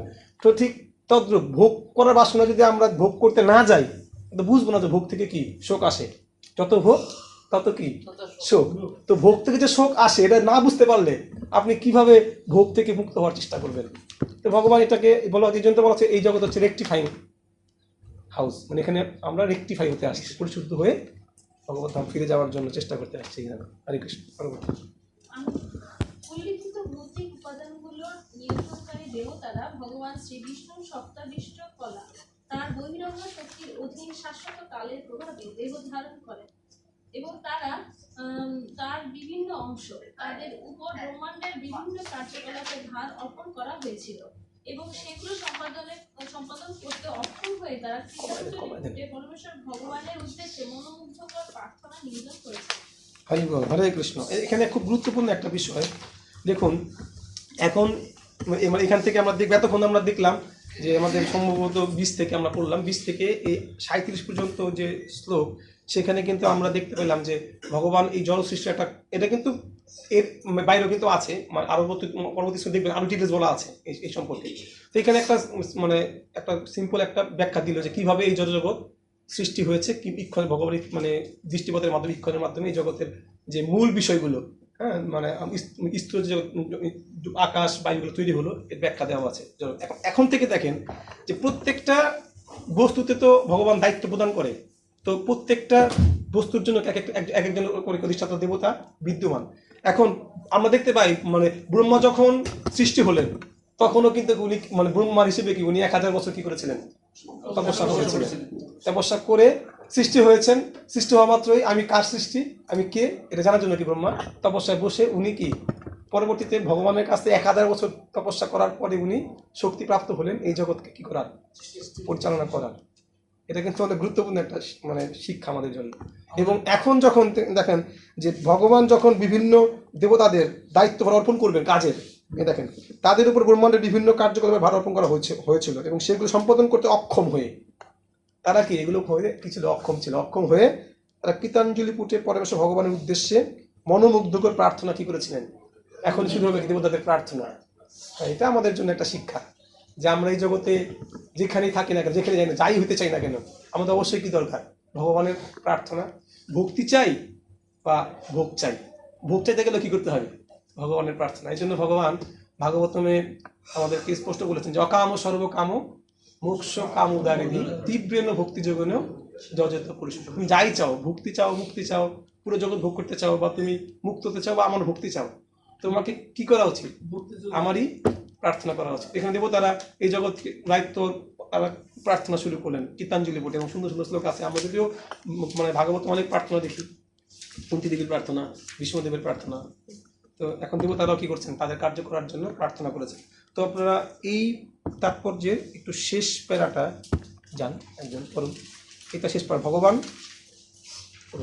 সকলের প্রতি সমদর্শী, এই প্রবহমান গঙ্গার ধারার মতো গঙ্গার জল সকলকেই পবিত্র করে, তবুও গঙ্গার তটবর্তী বৃক্ষের মূল্য ভিন্ন ভিন্ন। গুরুত্ব মেসেজ দিবে আমাদেরকে। হ্যাঁ, গঙ্গার তটবর্তী আম্র বৃক্ষ গঙ্গার জল পান করে, আবার একটি নিম বৃক্ষ সেই জল পান করে, কিন্তু সেই বৃক্ষ দুটির ফল ভিন্ন ভিন্ন। একটি ফল স্বর্গীয় মধুরতায় পূর্ণ, অপরটি নারকীয় ভাবে তিক্ত। নিমের নারকীয় তিক্ততার কারণ তার প্রবর্তিত করা, তেমনই আমের মিষ্টতার কারণও তার প্রবর্তিত করা। ঠিক আছে, ধন্যবাদ। তো এখানে তাৎপর্য প্রভুপাদ কিন্তু একটা গুরুত্বপূর্ণ মেসেজ আমাদেরকে দান করেছেন। কি মেসেজটা বলেন দেখি, কি মেসেজ এখানে দিয়েছেন? হ্যাঁ, এখানে দেখুন, এখানে কিন্তু চমৎকার হবে কিন্তু ভগবান সকলের প্রতি কি দর্শী, সমদর্শী। আমরা ভগবান বহু জায়গায় বলেছেন ভগবান কি সমদর্শী, তিনি সবসময় কি সমহম সর্বভূতেষু ন মে দেশ অস্তি ন প্রিয়, গীতা 9 অধ্যায়ের শ্লোক। তো সকলের প্রতি কারো তার বিদ্বেষ না, কারো প্রিয় না। যদি পরবর্তী লাইনে বলেছেন যে ভজন তুমাং ভক্তা মহিতি কৃষ্ণপ্রিয়ম, যে আমাকে ভজনা করবে আমি তার হৃদয়ে আসি, সে আমার হৃদয়ে অবস্থান করবে। কিন্তু এখানে ভগবান দেখাচ্ছেন যে একই গঙ্গার তীরে, একই গঙ্গার থেকে কি রস নিচ্ছে, জলের রস নিচ্ছে, রসের সঙ্গে ভগবান কৃষ্ণ, কিন্তু দুইটা বৃক্ষের দুই রকম কি স্বাদ। আমের স্বাদ কি, আমরা আম খাওয়ার জন্য কি পাগল, আর নিম পাতার স্বাদ কি, এখানে বলছে নিম পাতা নারকীয় যে তিক্ত স্বাদ, এটাও কি নিম, একটা নিম গাছে তিতা, সেটাও তার কি, নিম গাছ তিতা হয়েছে, এটাও তার কর্মের ফল। মারাত্মক কিন্তু না। তাহলে আমরা এই জগতে এই বিষয়টা আসলে পড়ার থেকে উপলব্ধি করার কি অধিক প্রয়োজন আমাদের জীবনে। কারণ ভাগবতম মানে কি, ভাগবতম আমরা শিক্ষা লাভ করি আমাদের জীবনটাকে কি সঠিকভাবে কি পরিচালনা করার জন্য, এটাই কিন্তু উদ্দেশ্য ভাগবতম পড়ার। হ্যাঁ, আমরা কত সে দেখতেছিলাম যে অনেকবার আমরা এরকম বলি যে জ্ঞানী ব্যক্তি ভগবানকে লাভ করতে পারে না, আবার জ্ঞানও কি প্রয়োজন। দুটো বিষয় একটু কন্ট্রাডিকশন মনে হয় মাঝে মাঝে, যে জ্ঞান মানে শুষ্ক জ্ঞান আমাদেরকে কি করে সাহায্য মুক্তি দান করে, অর্থাৎ নির্বিশেষ তারা ভগবানের লীন হয়ে যায়। আবার মানে জ্ঞান কি ভক্তির জন্য কি প্রয়োজন, বলছে জ্ঞানের পূর্ণতা হচ্ছে ভগবানের সেবায় কি হওয়া, যুক্ত হওয়া। যেমন যদি আমরা একটা একদম এরকম দিই, মনে করেন আপনি বই পুস্তকে পড়লেন যে পিতা মাতার সেবা করা উচিত। আমরা সবাই তো ছোটবেলায় পড়ি পিতা মাতার সেবা করা উচিত, হ্যাঁ, অনেকবার অনেক সুন্দর ভাষা বললেন যে আপনি অনেক জানেন পিতা মাতার সেবা করা উচিত, কিন্তু কখনো কি নিজের সেবাটা অন্যায় করেন না, কিন্তু কি আপনার জ্ঞান আছে পিতা মাতা কি করা উচিত, সেবা করা উচিত, কিন্তু আপনি পিতা মাতার সেবা সরাসরি কি যুক্ত হন না, বা কোনো সন্তান সে জানেও না সে ভালোবেসে পিতামাতা কি করতে পিতামাতা কি করতেছে। আচ্ছা বলতে পিতা কার প্রতি সন্তুষ্ট হবে বেশি, স্বাভাবিক। আপনার তো জ্ঞান আছে, আপনি তো একজন মানে অনেক শিক্ষিত ব্যক্তি, আমরা জানি টাই শুট পরে অফিস যাচ্ছেন, কিন্তু জানেনও পিতামাতা সেবা করলে আমার মঙ্গল হবে, কিন্তু তথাপি কি জ্ঞান আছে, বাট কি আপনি সেটাকে ভক্তিতে কি সেবায় কি পর্যবেসিত করেন নাই, সুতরাং আপনি কি ভগবত ধাম যেতে পারবেন না। এটাই বলছে শুষ্ক জ্ঞান, এই জন্য বলা হচ্ছে শুষ্ক জ্ঞান এটা কি ভক্তিকে কি করে বাধা দান করে। এই জন্য বলেছেন যে অন্নাভিলাষিতা শূন্যম জ্ঞান কর্মাদি অনাবৃতম। এ কোন জ্ঞান, যে জ্ঞান ভক্তিতে পর্যবেসিত হয় না। বলছে প্রকৃত জ্ঞান যদি কারোর মস্তিষ্কে আসে তাহলে সেই জ্ঞান ভক্তিতে কি হবে পর্যবেসিত হবে, আর নয় সেটা শুষ্ক জ্ঞান, সেই জ্ঞান দ্বারা আপনি ভগবানকে লাভ করতে পারবেন না। তো এই মানে এই বিষয়টা যে আমার উদ্দেশ্য হচ্ছে যে প্রকৃত জ্ঞান হচ্ছে বোঝা যে আমি আমার কর্মের জন্য একমাত্র দায়ী। যে কোনো প্রকার আমার জীবনে খুঁটিনাটি যা কিছু ঘটুক না কেন তার জন্য দায়ী কে 100% কি আমি 100%। আমি একজন সুশীল স্ত্রী পেলাম না তার জন্য কে দায়ী, আমি দায়ী। আমার সন্তান হয়তো সন্তান হচ্ছে না তার জন্য কে দায়ী, আমার সন্তান বিকলাঙ্গ তার জন্য কে দায়ী, সমস্ত কিছুর জন্য কে দায়ী। শুধু এটা না, এটা তো একটা স্থূল ঘটনা বলছি, সূক্ষ্ম সূক্ষ্ম অনেক ঘটনা আমাদের সারা জীবনে কি প্রতিনিয়ত ঘটতেছে, ভক্তদের সাথে, ভক্তদের মানে বাইরে, মানে ভক্তি জীবনে এসে মন্দিরে, ভক্তি জীবনের বাইরে বহু ঘটনার কি আমরা প্রতি মুহূর্তে সম্মুখীন হচ্ছে। প্রত্যেক ঘটনার পিছনে কিন্তু মূল দায়ীটাকে যদি আপনি একদম শেষ দায়ী ধরেন সেটাকে আপাতত দৃষ্টিতে হয়তো বাহ্যিক বিচারে অনেকেই কি হতে পারে একটা ঘটনা মানে ঘটতে পারে, কিন্তু বাহ্যিক বিচারে মূল দায়িত্বটা কার? আপনার প্রতি অন্যায় আচরণ হলেও তার জন্য মূল দায়িত্ব মানে মূল দায়ী কে? দেখুন হিসাবটা কোথায় মানে বলা হচ্ছে যে আপনার প্রতি মনে করেন যে বাহ্যিক বিচারে এটা আপনার প্রতি অন্যায় আচরণ হয়েছে, তারপরেও কিন্তু কি দায়ীটা কে? মূল সূক্ষ্ম বিচারে দায়ীটা কে? আসলে এটা আমারই কি কোনো না কোনো কি কর্মের ফল। নিতাই সেবিনী মাতাজির লেকচারে শুনতেছিলাম যে ভালো লাগছে কথা পয়েন্টটা খুব, যে আপনি কোনো রেস্টুরেন্টে গেছেন, গিয়ে খাবার খেতে বসছেন, খাবার ওইটা খাবার নিয়ে আসছে মনে করেন, হ্যাঁ, এখন খাবার দেখে আপনি চিলেচিলি করতে এটা মানে ভালো না, তাহলে খাবারটার জন্য কে দায়ী? আপনি অর্ডার না দিতে, সে আপনি খাবার চিনতে পারে সেটা আপনার ব্যর্থতা, কিন্তু অর্ডারটা তো দিয়েছেন আপনি, সুতরাং আপনি অর্ডার দিবেন আর খাবার পাবে আরেকটা, সেটা তো হতে পারে না। সুতরাং প্রত্যেকটা কর্মকে আমাদের অর্ডারের কি প্রত্যেকটা ফল আমরা যে প্রাপ্ত হচ্ছি, আমি ফল পাবো, অর্ডারটাতে আমি দিয়েছি যে ফল পেতে চাই। সুতরাং এটা আমাদের জন্য কি খুব, এবং এটাই এখানে তাৎপর্য ব্যক্ত করেছেন চমৎকারভাবে যে মানে করলার তিতা ওরাও কিন্তু কি করলার কি পূর্ব জীবনের কি নিম পাতা তিতা ওরাও কি তার কর্মের ফল, আবার আমের মিষ্টতা ফুলের সৌরভ এটাও কি তার পূর্ব কর্মের ফল। কিছু কিছু ব্যতিক্রম কি হয় না সেটা আমরা দেখি যে মান্ডকমনে অভিশাপে এখানে বিদুর শূদ্র ঘরে জন্মগ্রহণ করলেন, যেটা তার ওইখানে সে ভুল করেছিলেন। হ্যাঁ, এরকম ধরনের আছে যে কোনো বদ্ধ জীব এখানে আছে, তার একটা কর্ম প্রাপ্ত ছিল না বাট সে পাচ্ছে, এরকম কি হয় না? বদ্ধ জীব যা পাচ্ছে সেটা কি তার কর্মের ফল।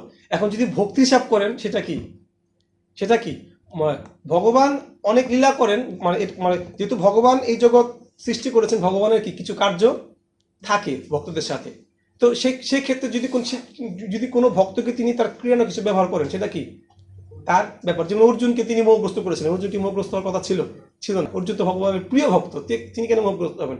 তিনি অর্জুনকে মোহগ্রস্ত করেছেন কারণ শিক্ষাটা তিনি দিবেন কাকে? অর্জুনের মাধ্যমে কি মানুষদের দিবেন। আমরা দেখবেন অনেক সময় অনেক মানে বিজ্ঞ ব্যক্তি প্রশ্ন করে, সে কিন্তু প্রশ্ন উত্তরটা জানে, কেন করে? সবাইকে উত্তরটা শুনতে পারে। তো কিছু কিছু ক্ষেত্রে সেটা ভগবানের সাথে ভক্তের এটা ঐকান্তিক বিষয়, এটা একমাত্র ভগবানই কি করতে পারে, এছাড়া অন্য কোনো ক্ষেত্রে এটা সম্ভব না। পরবর্তী শ্লোক। হরে কৃষ্ণ বাবু। 39 নম্বর শ্লোক। 39 নম্বর শ্লোক। শ্লোক 39 দেবা উচু দেবতারা বললেন, হে ভগবান, আপনার চরণারবিন্দ শরণাগত জীবীদের কাছে একটি ছত্রের মতো। এখন দেবতারা প্রশংসা শুরু করে, ভগবানের প্রশংসা শুরু করছে আর কি, প্রার্থনা শুরু করছে। তাদের সংসারের সমস্ত ক্লেশ থেকে রক্ষা করে। সেই আশ্রয় আশ্রিত মহর্ষিগণ সমস্ত জড়জাগতিক ক্লেশ দূরে ছুঁড়ে ফেলে দেন। তাই আমরা আপনার সেই পাদপদ্মে আমাদের সশ্রদ্ধ পথ নিবেদন করি। পরবর্তী শ্লোক। হে পিতা, হে প্রভু, হে পরমেশ্বর ভগবান, এই জড়জগতের জীবেরা কখনো সুখী হতে পারে না, কেননা তারা ত্রিতা দুঃখের দ্বারা অভিভূত। তাই তারা আপনার জ্ঞানে পরিপূর্ণ শ্রী পাদপদ্মের ছায়ায় আশ্রয় গ্রহণ করে। আমরাও সেই শ্রী পাদপদ্মের আশ্রয় গ্রহণ করি। দেখুন এখানে আমি বলেছিলাম যে দেখুন এই শ্লোকে মানে সরাসরি শ্লোকের মধ্যে এই শব্দটা উল্লেখিত হয়েছে যে কারণ তারা ত্রিতা দুঃখের দ্বারা কি অভিভূত। মানে বিষয়টা কিন্তু খুবই গুরুত্বপূর্ণ। আমরাও দেখুন এটা কিন্তু বাস্তব সত্য। আমি আমার এখানে যদি উপলব্ধি বিষয় বলে, এখানে মনে করেন আমরা কিন্তু সবাই জানি, আমিও জানি, সবাই মোটামুটি জানি যে ভাজা পোড়া খেলে কি হবে। কে জানি না বলে, সবাই জানি কম বেশি যে এই খাবারটা খেলে এই তেলটা কি খাওয়া ঠিক না, তেল তেল তেল তেল কম খাওয়া উচিত, কিন্তু কয়জন খাই? তার মানে কি আমরা ওইটুকু সুখের জন্য দুঃখটা নিতেও কি দুঃখ নিতে যদি না চাইতাম তাহলে কি এই কাজটা করতাম? তার মানে আমরা দুঃখ দ্বারাও কি মাঝে মাঝে কি হয়ে যায়, অভিভূত হয়ে যায়। হ্যাঁ, তার গানিতে আছে আমি কষ্ট পেতে ভালোবাসি, আই তোমার কাছে চলে আসি। তো এটা কিন্তু বাস্তব। যদিও আইব বচ্চন আগে গানটা গাইছিল, মনে আইব বচ্চন আগে যে গানটা গাইছে, এটা কিন্তু তিনি কিন্তু বাস্তব সত্য, কিন্তু এটা ভাগবতে বলছে যে এই জগতের জীব তিতাব দুঃখ তারা কি হবে, অভিভূত থাকবে। দুঃখ পাচ্ছে তারপরে সে কি মুগ্ধ, দুঃখ তার ভালো লাগবে। কি একটা চমৎকার বিষয়। বদ্ধজীবদের দুঃখই কি ভালো লাগে, আর ভক্তদের ভালো লাগে কি ভগবানের কথা, ভগবানের সে পাতা পদ্ম। এটাই বলছে, পার্থক্য বলছে। রাইট, সুন্দর বলছে। মাদকাসক্ত ব্যক্তিরা মদ খায়ও কি। আমার একটা এখানে মনে আছে বহুদিন আগে বাস্তব করে যাচ্ছিলাম, দেখি এক মাতাল লোক রাস্তায় পড়ে আছে, মানে শুয়ে আছে এবং তাকে গজারি লাঠি দিয়ে পিটাচ্ছে, তার কোনো বিপদ নাই। মানে গজারি দিয়ে পিটাচ্ছে ইচ্ছা মতো বাড়ি দিচ্ছে, কারণ হয়তো চুরি আকাম টাকাম করছে। তো মাতলামি যখন কেউ করে, বাস্তবতা কিন্তু মাদকাসক্ত ব্যক্তির কিন্তু সেরকম কি তারাই কিন্তু এখন মানে দেখে মাদকাসক্ত ব্যক্তিরা কিন্তু কি নিজের শরীরে নিজে কি করছে, কেটে ফেলছে, নিজের শরীরে কিন্তু সে পুশ করতেছে। তার মানে আসলে কিন্তু যদি ভাবি তাদের অবস্থান থেকে আমরা ভাবতেছি যে সে মাদকাসক্ত ব্যক্তি, সাধুরা ভাবতেছে এটা কি ওই মাদকাসক্তির মতো, দুঃখটা বুঝতে পারে না। বাস্তবতা কিন্তু আমরা হয়তো তাকে ভাবতেছি, আমাদেরকে ভাবতেছে কারা, যারা শুদ্ধ মহাত্মা, যে আমরাও কি এরকম মাদকাসক্ত, আমরা এই জগৎ দুঃখটাকে উপলব্ধি করতে পারি না এবং এটাকে দূর করার চেষ্টা করতেছি না। এই জন্যই বলতেছে যে বদ্ধ জীবাত্মারা তিতাব দুঃখের দ্বারা অভিভূত, আর ভক্তরা কি ভগবানের চরণের আশ্রয় লাভ করার জন্য কি অভিভূত হয়ে থাকে। এই হচ্ছে এই জগতে ভাগবতমের দ্বিতীয় স্কন্ধে আপনি নিশ্চিত যে স্পষ্ট ভগবান এখানে বলেছে যে এই জগতের ব্যক্তিরা কি করবে, মানে মানে দিনের বেলা ভরণ পোষণ করার জন্য দিনরাত কষ্ট করবে, হ্যাঁ, আর রাত্রেবেলা কি তারা সুখ অনুভব করবে। তো এইভাবে তারা কি দুইটাই কিন্তু কি চরম কষ্ট একসময়, কিন্তু তারা এতে কি করবে, আনন্দ খুঁজে পাবে। মানে যদিও প্রথম যখন এই শব্দটা পড়লাম যে দুঃখে দ্বারা তো আমরা অভিভূত হবো, আমরা তো দুঃখ পাচ্ছি, কিন্তু বাস্তবতা কিন্তু দেখবেন যে আমরা কিন্তু আসলে কি আর নয়, যদি এটা সত্য না হয় তাহলে আমরা চুলকাই কেন বলেন দেখি। যখন চুলকানি হয় আমরা কেন চুলকাই, চুলকানি মানে কি লাগে ওই সময় একটু পরবর্তীতে কি লাগে, প্রচুর পরিমাণে কি কষ্ট ভোগ করতে হয়, কিন্তু আমরা কিন্তু চুলকাই জানি কষ্ট, তারপরে তা আমরা কি আসলেই তো অভিভূত। কত চমৎকার কথা। হ্যাঁ, আমরা কিন্তু অভিভূত, আসলে অভিভূত। হরে কৃষ্ণ। যাই হোক, হ্যাঁ হ্যাঁ, উট কাটা চিবাচ্ছে স্পষ্ট, মানে পুরো মুখ রক্তাক্ত হয়ে যাচ্ছে, সে কিন্তু ভাবতেছে কি আমি কাটাতে স্বাদ পাচ্ছি, স্বাদটা আসলে কার, তার রক্তের স্বাদ মনে করছে কি সে কাটাতে স্বাদ। দেখুন বাস্তবতা কিন্তু এগুলো এই সমস্ত প্রত্যেকটা প্রাণীর জীবন আমাদের জন্য কি একটা শিক্ষা। ভাগবতমের অনেক এরকম উদাহরণ আছে, যেমন আমরা দেখতে পাই যে প্রজাপতি হওয়ার উদাহরণ, আমরা দেখতে পাই যে কচ্ছপ কোথায় সমুদ্রে ডিম পেড়ে ডাঙায় সে কি করে ধ্যান করে, না না ডাঙা ডিম পেড়ে সমুদ্রে সে কি করে ধ্যান করে বাচ্চা কি মানে ধ্যানের মাধ্যমে কি বাচ্চা কচ্ছপের তাৎপর্য পড়েছে। তার মানে কি ধ্যানের যে শক্তি আছে চিন্তন করে তার ফল যে পাবো, ভগবান কিন্তু একজন জীবের একটা পশুর মাধ্যমে আমাদের দেখাচ্ছেন। যেমন ওই প্রজাপতির আগে তো কি থাকে জানি, প্রজাপতির আগে যে রূপ থাকে সুই পোকা, সুই পোকা থেকে কি হয় চিন্তা করতে করতে থাকে সুই পোকা মানে হয়ে যায় কি প্রজাপতি ধ্যানের মাধ্যমে শুধুমাত্র। সুতরাং ধ্যান করলে বা ধ্যানের যে শক্তি এখানে তার ব্যাখ্যা দিচ্ছেন, এটাও কি এই জগতে আছে, বাস্তব সত্য আছে, এমন না যে বাস্তব নয়। একটা প্রাণীর যদি ধ্যানের মাধ্যমে সে প্রজাপতি দিতে পারে তা আমরা কেন মানে ভগবানের চিন্তন করতে করতে চিন্ময় শরীর প্রাপ্ত হতে পারবো না?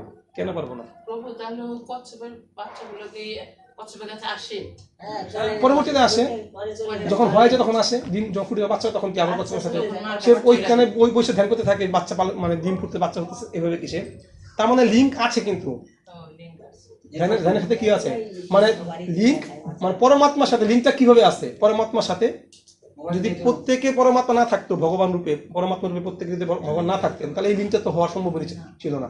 যেহেতু পরমাত্মা প্রত্যেক হৃদয়ে কি করছেন বিরাজ করছেন, তাই কি এই লিঙ্কটা কি আমরা পাচ্ছি। আমরা এই লিঙ্ক পাওয়ার তো কোনো সুযোগই ছিল না। হ্যাঁ, তো এটাই বলছে যে মানে বলার উদ্দেশ্য হচ্ছে গিয়া যে ভগবানের পাদপদ্মে ধ্যান করলে যে আপনার মানে আপনার যে সকল্প শক্তি আপনি প্রাপ্ত হবেন, এটা কি তার একটা উদাহরণ, প্রমাণ, একটা নিদর্শন। হরে কৃষ্ণ। তো একটু আপনার প্রথম প্যারাটা পড়েন, প্রথম প্যারাটা একজন পড়ুন, তাৎপর্য প্রথম প্যারাটা। ভগবদ্ভক্তির পন্থা ভাবুকতাপূর্ণ অথবা লৌকিক নয়, এইটি এক বাস্তব পন্থা যার দ্বারা জীবাত্মা আদি আধ্যাত্মিক, আদি দৈবিক এবং আদি ভৌতিক তিতাব দুঃখ থেকে মুক্ত হয়ে দিব্য আনন্দ লাভ করতে পারে। ব্যাস, ঠিক আছে, বুঝতে পারছি। উদ্দেশ্য হচ্ছে যে এটা কোনো ভাবুকতা নয় এবং এটা কোনো লৌকিক বিষয়, এটা কি বাস্তব পন্থা যেটা জীবাত্মারা উপলব্ধি করতে পারবে যখন সে ফিল্ডে নামবে, যখন ভক্তি জীবনে আসবে তখন সেটা কি সরাসরি কি উপলব্ধি করতে পারবে। প্রত্যেক সবগমম ধর্মম সুসুখম করতুম, প্রত্যেকভাবে সে উপলব্ধি করবে যে তার কি হচ্ছে পরিবর্তন হচ্ছে, সে সুখ অনুভব করছে হৃদয়ে। হরে কৃষ্ণ। পরবর্তী শ্লোক। সময় কৃষ্ণ।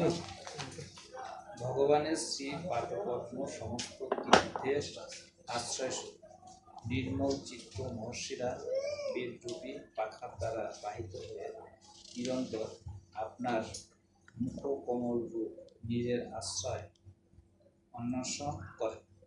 তাদের কেউ কেউ পাপনাশিনী শরীর শ্রেষ্ঠা গঙ্গার শরণ গ্রহণ করার মাধ্যমে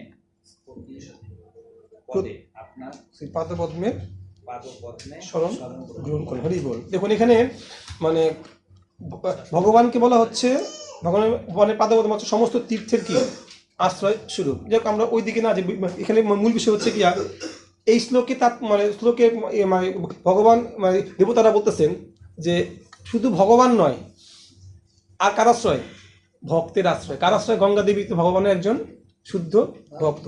শাস্ত্রে বলা হচ্ছে যে 4 প্রকার ভক্ত সঙ্গ আমাদের আমাদের এই যত করতে 4 প্রকার ভক্ত সঙ্গ। এর মধ্যে 1 প্রকার হচ্ছে কি ভাগবত, 1 প্রকার হচ্ছে কি শাস্ত্র, আর হচ্ছে কি ব্যক্তি ভাগবত, গ্রন্থ ভাগবত, তুলসী আর কি গঙ্গা। সুতরাং গঙ্গা দেবী হচ্ছে ভগবানের পাদপদ্ম থেকে উচ্ছ্বরিত কি মানে জল, যেটা ভগবানের পাদপদ্ম থেকে মানে সৃষ্টি হয়েছে। তো গঙ্গা দেবীর আশ্রয় লাভ করা মানে একজন কি ভক্তের আশ্রয় লাভ করা সমতুল্য। প্রভু, হ্যাঁ, আমি একটু মানে আমার হয়তো ভুল হইতে পারে, বলে রাধারানীর চোখের জল ভগবানের পা দিয়ে পড়ে গঙ্গা, এটা কি ঠিক? রাধারানীর চোখের জল আমি সঠিক বিষয় জানা নেই, তবে হতে পারে, এরকম হতে পারে। আমি এটা জানতে হবে। মানে রাধারানীর চোখের জল তো আসলে কৃষ্ণের বীর হয়তো সবসময় রাধারানী বস্তু বিসর্জন করছে, এটা সেটা তো একটা আছে। কুণ্ডু আছে বৃন্দাবনে যেটা রাধারানীর চোখের জলে একটা কুণ্ডু সৃষ্টি হয়েছিল, আলাদা একটা গঙ্গা। আর একটা মানে এটা আমি আমার সাথে জানা নাই, তবে আমরা পড়ে ভাগবত পড়েছি যে বিন্দু সরোবর সেটা ভগবানের চোখের বিষ্ণুর চোখের জল থেকে কি উৎপন্ন, কর্দম মুনি যেখানে কি করেছিল, ওটা ভগবানের বিন্দু সরোবর বলা। কিন্তু আমি এটা জানি না, আমাকে জানতে হবে, তাহলে জেনে বলতে হবে আপনাকে। মানে আপনি বলছেন যে রাধারানীর চোখের জলের দ্বারা ভগবানের পা বিধৌত হয়েছে, সেখান থেকে কি গঙ্গার উৎপত্তি হয়েছে। ঠিক আছে, আমরা চেষ্টা করি। তো এই তাৎপর্যের শেষ প্যারাটা পড়লেন, শেষ প্যারাটা ভগবান এত জোরে পড়ো। কৃপাময় যে তিনি না না শেষ পার্টটা বলতে যে কি মানে শেষ অংশ মানুষের জন্য ভগবান এতই কৃপাময় যে তিনি শুরু থেকে গঙ্গাকে সারা ব্রহ্মাণ্ড জুড়ে বিস্তার করেছিলেন, যাতে সেই পবিত্র শরীরে স্নান করে সকলেই প্রতি পদে সংগঠিত পাপের ফল থেকে মুক্ত হতে পারে। পৃথিবীতে বহু নদী রয়েছে যেগুলোতে স্নান করার ফলে ভগবত চেতনার উদয় হয় এবং তাদের মধ্যে গঙ্গা হচ্ছে প্রধানা। ভারতবর্ষে 5টি পবিত্র নদী রয়েছে, কিন্তু গঙ্গা হচ্ছে তাদের মধ্যে সবচেয়ে পবিত্র। মানুষদের জন্য গঙ্গা নদী ও ভগবত গীতা হচ্ছে দিব্য সুখের উৎস এবং বুদ্ধিমান মানুষেরা তাদের আশ্রয় গ্রহণ করে তাদের প্রকৃত আলয় ভগবত ধামে ফিরে যেতে পারেন। এমনকি শ্রীপদ শঙ্করাচার্য নির্দেশ দিয়ে গেছেন যে ভগবত গীতার স্বল্প জ্ঞান এবং অল্প মাত্রায় গঙ্গা জল পান করার ফলে মানুষ যমরাজের দণ্ড থেকে রক্ষা পেতে পারে। হরে কৃষ্ণ। তো এখানে আমার যেটা বলার উদ্দেশ্য ছিল, যেটা দেখানোর উদ্দেশ্য ছিল, যে এখানে কিন্তু লাইনটা হচ্ছে এরকম, মানুষের জন্য গঙ্গা নদী ও ভগবত গীতা কি হচ্ছে দিব্য সুখের উৎস এবং বুদ্ধিমান মানুষরা তাদের আশ্রয় গ্রহণ করে তাদের প্রকৃত আলোয় ভগবতে ফিরে যেতে পারেন। তো বলার উদ্দেশ্য যে সবার পক্ষে তো গঙ্গা তীরে থাকা সম্ভব নয়, হ্যাঁ এটা, কিন্তু তার থেকেও আমরা আমাদের পরশবাবু কি আমাদের কাছে কি আছে, গীতা ভাগবতম রয়েছে, যে আমরা সেইখান থেকেও তার সেই ফলটা কি পূর্ণরূপে এবং আরো বেশি মাত্রায় কি প্রাপ্ত হতে পারবো যদি আমরা শাস্ত্রের গঙ্গা জলে কি করি নিজেকে অবগাহন করতে পারি। ওকে, পরবর্তী শ্লোক, সময় কম। হ্যাঁ, এখানে বলা হয়েছে গঙ্গাকে সর্বপ্রধানা বলা হয়েছে, কিন্তু আমরা জানি যে গঙ্গার জল যখন আরো শতগুণে বেশি পবিত্র তখন এটা যমুনা হয়। এখন কি ঠিক আছে, এখানে কি বলছে দেখেন তো, ভালো করে দেখেন। ভারতবর্ষের 5টি পবিত্র নদী রয়েছে, কিন্তু গঙ্গা হচ্ছে তাদের মধ্যে কি সবচাইতে মানে পবিত্র। তো গঙ্গা যে ভগবান চরণ থেকে উদ্ভূত, আর যমুনা, তো শাস্ত্রে তো আছে এরকম যে যমুনা তো বৃন্দাবনে এটা থেকে ভগবান গঙ্গা থেকেও কি শতগুণ পবিত্র, তো পবিত্রই, হ্যাঁ শুদ্ধ তো শুদ্ধ, পবিত্র মানে তো এখানে আর কথা নেই, কিন্তু এটাকেও কি আর মানে এটা আসলে এটা মানে কি বলে ওই প্রতীকী একটা মানে ওই পার্থক্য, যে পবিত্র 100 গুণ পবিত্র হলে কি সেটা যমুনা জল হয়, সেটা বলা হয়। এখানে প্রভুপাদ লিখছেন যে সবচেয়ে পবিত্র হচ্ছে কি গঙ্গা। এটা মানে গঙ্গাকে বুঝার পর আপনি কি বুঝবেন, গঙ্গাকে বুঝার পর কি আপনি হয়তো এই সেন্স থেকে প্রভুপাদ লিখেছেন, এটা আমি আমার উপলব্ধি বলছি, যে গঙ্গাকে উপলব্ধি না করতে হলে আপনার যমুনাকে উপলব্ধি করতে আগে আপনাকে গঙ্গা পর্যন্ত আসতে হবে, হ্যাঁ তারপরে কি আপনার যমুনার কাছে যেতে হবে, কারণ আপনি ভগবানের পাদপদ্মে আশ্রয় না আসলে ভগবানের মানে দিব্য গুজ্জলীলাতে আপনি প্রবেশ তো করতেই পারবেন না। তো পবিত্রতা শুরু হয় কোত্থেকে, গঙ্গা থেকে, এর জন্য গঙ্গাটাকে সব থেকে পবিত্র। এরপরে কি গঙ্গা দেবী যখন আরো মানে শতগুণ পবিত্র হলে সেটা কি হবে যমুনা। একটা বিষয় জেনেছিলাম যে গঙ্গায় অবগাহন করলে সমস্ত পাপ নষ্ট হয়, কিন্তু যমুনায় অবগাহন করলে সমস্ত পুণ্য ক্ষয় হয়ে যায়। হ্যাঁ এটা মানে পুণ্য, হ্যাঁ এটা আমরা মিলাইতে চাইছিলাম, ভুল হবে কিনা জানি না। ভগবান শ্রীকৃষ্ণের রূপ হইল কি শ্যাম সুন্দর, শ্যাম কালো, আর ওনার যত যে প্রকাশ যেমন বিষ্ণু তত্ত্ব অথবা নারায়ণ তত্ত্ব, ওনারা কিন্তু কি বর্ণ, নীল বর্ণ। তো আপনার যমুনা হলো শ্যাম বর্ণ, তার মানে ভগবান হয়েছে লীলা পুরুষোত্তম, আর হলো বিষ্ণু তত্ত্ব হলো পুরুষোত্তম মানে পুরুষ অবতার অথবা পুরুষ অবতার, হ্যাঁ তিনটা বিষ্ণু আছে। পার্থক্যটা হলো বিষ্ণু তো সাংস প্রকাশ, বিষ্ণু মানে তিনটা প্রকার, পুরুষোত্তম অবতার তিনটা। ভেরিয়েশনটা দেখা গেছে যে গঙ্গা তো পবিত্র, কিন্তু যখন এটা ভক্তিতে পূর্ণ হয়ে যাবে তখন কালো হয়ে যাবে, শ্যামের মধ্যে হয়ে যাবে। হতে পারে। হরে কৃষ্ণ। আসলে এগুলা মানে এটাই ভক্তি জীবনের এই বিষয়গুলো নিয়ে ডিসকাস করতে অনেক আনন্দ লাগে, যে আসলে বিষয়গুলো চমৎকার। এই জন্যই বলা হচ্ছে গঙ্গা দিয়ে কি আমাদের পবিত্রতা কি হবে, শুরু হবে।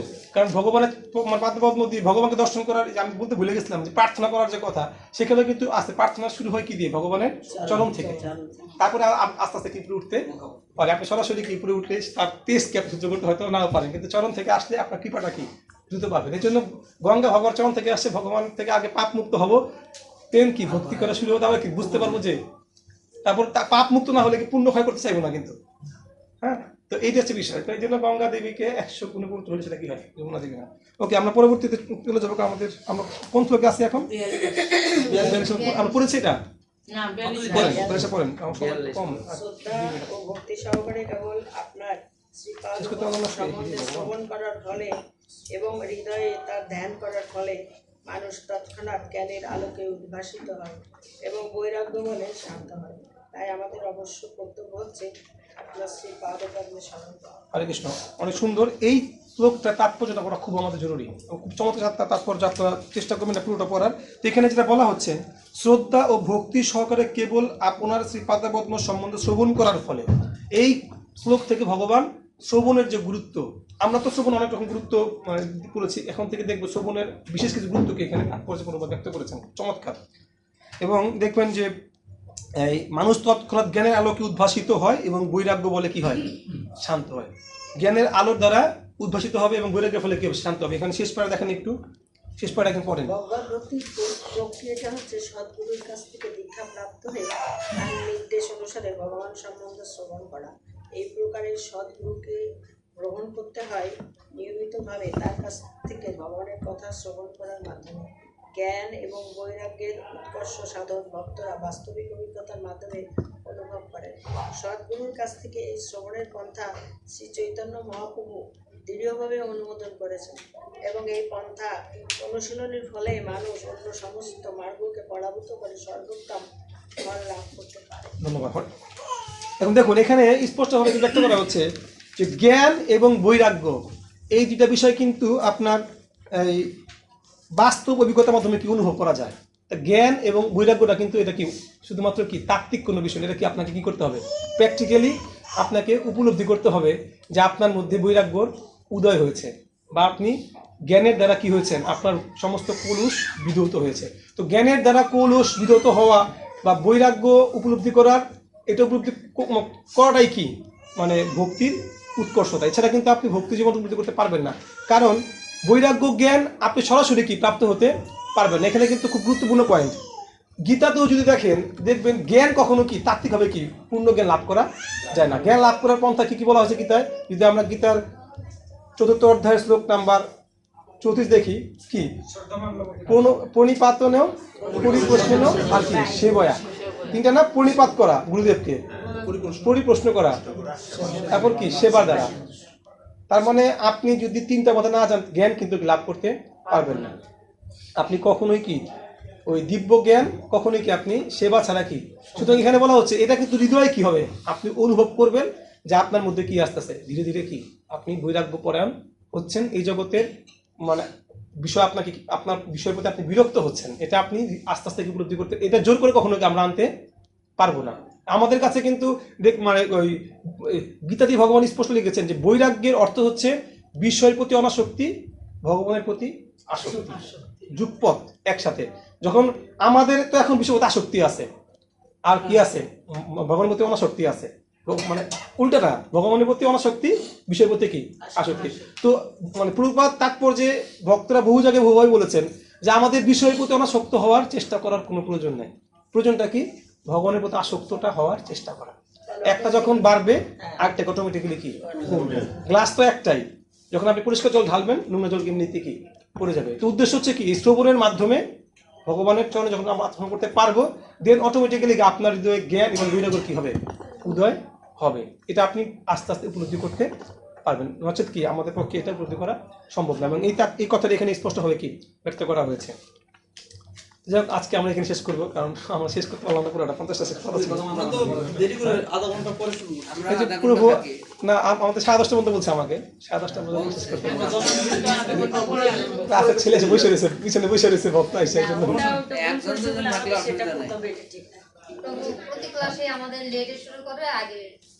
প্রতি ক্লাসে না, আসলে আজকে ক্লাসটা একটু বেশি দিন হয়ে গেছে। আমরা তো আপনাদের জন্য উপরে ছাদে চলে যাই ক্লাস করতে মাঝে মাঝে। ঠিক আছে, আমরা আরেকটা শ্লোক পড়বো, পড়ে শেষ করার চেষ্টা করব। 43 পড়েন।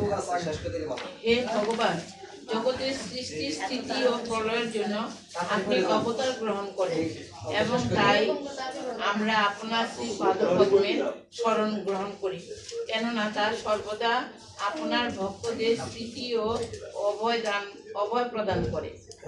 কি বলছে এখানে, যে জগতের সৃষ্টি স্থিতি প্রলয়ের আপনি অবতার গ্রহণ করেন, তাই ভক্তদের স্মৃতি ও কি অভয় দান করে। ভগবান ভক্তদের কি করে? গীতাতে ভগবান স্পষ্ট ব্যক্ত করেছেন যে সর্বস্ব চাহম ঋদ্ধি সন্নিবিষ্ট মত্য স্মৃতি জ্ঞানম অপহরম চ।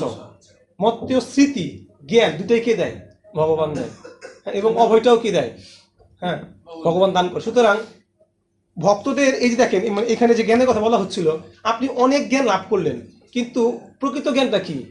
কিভাবে আপনি আপনার সেবার মানকে আরো বাড়াবেন, হয় সেবা বাড়াবেন, নয় কি সেবার মানকে আরো উন্নত করবেন। আপনার সমস্ত বুদ্ধি যখন ওই জায়গায় কেন্দ্রীভূত হবে, তখন এটাকে বলবে ব্যবসায়িকা বুদ্ধি। যে বুদ্ধিটা কি আপনার নিশ্চিত হয়েছে যে আপনি এর বাইরে কি আপনার জ্ঞান আর ছোটাছুটি করছে না। আপনার জ্ঞানটা কি? একনিষ্ঠ জ্ঞান, সেটা কি ভগবানের সেবা বা তার সেবার মান বৃদ্ধির জন্য আপনার সমস্ত প্রচেষ্টা, সমস্ত জ্ঞান আপনি প্রয়োগ করছেন। দেন সেই জ্ঞান থেকে আপনার কি আসবে? সমস্ত কলুষতা কি হবে, এবং সেই জ্ঞানটা আপনাকে কি করবে? ভগবত ধামে নিয়ে যাওয়ার জন্য আপনার সেবার মানকে বাড়িয়ে তুলবে আস্তে আস্তে করে। তো ভগবান বলতেছে শাস্ত্রে যে জ্ঞান বৈরাগ্য বলতে বোঝানো হচ্ছে কি? সেই জ্ঞান, সেই বৈরাগ্য, কোনো শুষ্ক জ্ঞান নয়। ঠিক এখানে বলতেছে ভগবান যখন আপনি সেবাই করবেন, এবং আরো শুধু এই শ্লোক না, গীতাতে বহু শ্লোকে আছে যে জ্ঞান মানে শুধু শুষ্ক কোনো তাত্ত্বিক জ্ঞান নয়। মানে ভগবান স্বয়ং বলেছেন যে তিনিও তো জ্ঞান দান করে। যেহেতু স্মৃতি দান করে কে? ভগবান। জ্ঞান দান করে কে? ভগবান। তেসাম শতযুক্ত নাম ভজতাম প্রীতিপূর্বকম দাদা আমি বুদ্ধিযোগ, মানে জ্ঞান যোগ, বুদ্ধিযোগম তম তো বুদ্ধিযোগ জ্ঞান সেটাও কে করছে? ভগবান সরাসরি দান করছে। তো জ্ঞান তো ভগবান দিচ্ছে, আমাদের চিন্তা কিসের? আমরা যে অনেক জ্ঞানী হতে চাই অনেক কিছু করে, কি লাভ? ভগবান স্বয়ং জ্ঞান আপনার হৃদয়ে দান করবে যদি আপনি ভগবানের সেবায় যুক্ত হন। তো সেবার মাধ্যমে যে জ্ঞান আসবে, সেই জ্ঞান আপনি 20 টাকা দিয়েও কি অর্জন করতে, পৃথিবীর কোনো কিছু দিয়ে আপনি সেটা অর্জন করতে পারবেন না। যেটা জ্ঞানটা আপনার সেবার দ্বারা কি আপনি সাধু সেবা হোক, ভক্ত সেবা হোক, ভগবান সেবা আপনি যেটা লাভ করতে পারবেন, যে জ্ঞান, সেটা আপনি কি অনেক কিছু বিনিময়ে লাভ করতে পারবেন। ছোট্ট একটা এক্সাম্পল দিয়ে শেষ করবো, বাস্তব উদাহরণ দিয়ে। যে আমাদের একবার এই মায়াপুর ইনস্টিটিউটেরই এক সদস্য, আপনারা চিনবেন সম্ভবত, সুমেধা প্রভু। চিনেন না সুমেধা প্রভুকে? আগে ছিল সুমেধা প্রভু, তার ছোট ভাই, কি নাম জানি, নামটা স্বর্ণপ্রভু। হ্যাঁ, তো এখন নাই ওনারা। তো ওনার সাথে একবার গেলাম ওই গ্রিন লাইফে হাসপাতালে ডাক্তার প্রাঙ্গল দত্তকে দেখাইতে। আমার জন্য যাই নাই, তার ভক্ত ছিল, আমার 2জন ভক্ত ছিল আর কি, যা দেখার জন্য। কেউ তো প্রাঙ্গল দত্ত তো একজন প্রতিষ্ঠিত ব্যক্তি, অনেক বড় মানে পাপের ব্যক্তি, যার যত অনেক বড় ডাক্তার। তো যাই হোক, আমি গেলাম, আমি ছিলাম শার্ট প্যান্ট পরা, আর উনি ছিল ব্রহ্মচারী পোশাক পরা। তো তাকে জিজ্ঞেস করতেছে যে আপনি কি করেন না করেন, ডাক্তার জিজ্ঞেস করতেছে, ঠিক আছে, বলতেছে আমি তো মানে মন্দিরে থাকি, মানে কাজটা মানে মন্দিরের সেবাটা দেয়, ঠিক আছে। তা আমি তখন কলেজে লেকচারার ছিলাম, তো আমি বলতেছি আমি কলেজে লেকচারার ছিলাম। তা আমার প্রতি খুব সন্তুষ্ট, কেন? আমি সংসারে আছি, কলেজে মানে অধ্যাপনা করছি, আবার কি করতেছি, মানে ভক্তি করতেছি। ঠিক আছে বাবা, আপনার তো ঠিক আছে, কিন্তু উনার তো ব্যাপারটা উনি মা বাপ ছাইরা তুই আইসা বললো এই সেই শুরু করল। উনি কি জ্ঞানী না? উনি তো সারা জীবন পড়াশোনা করেছে, এখনো পড়াশোনা করতেছে, উনার তো জ্ঞান আছে, কিন্তু উনার এই জ্ঞানটা কি?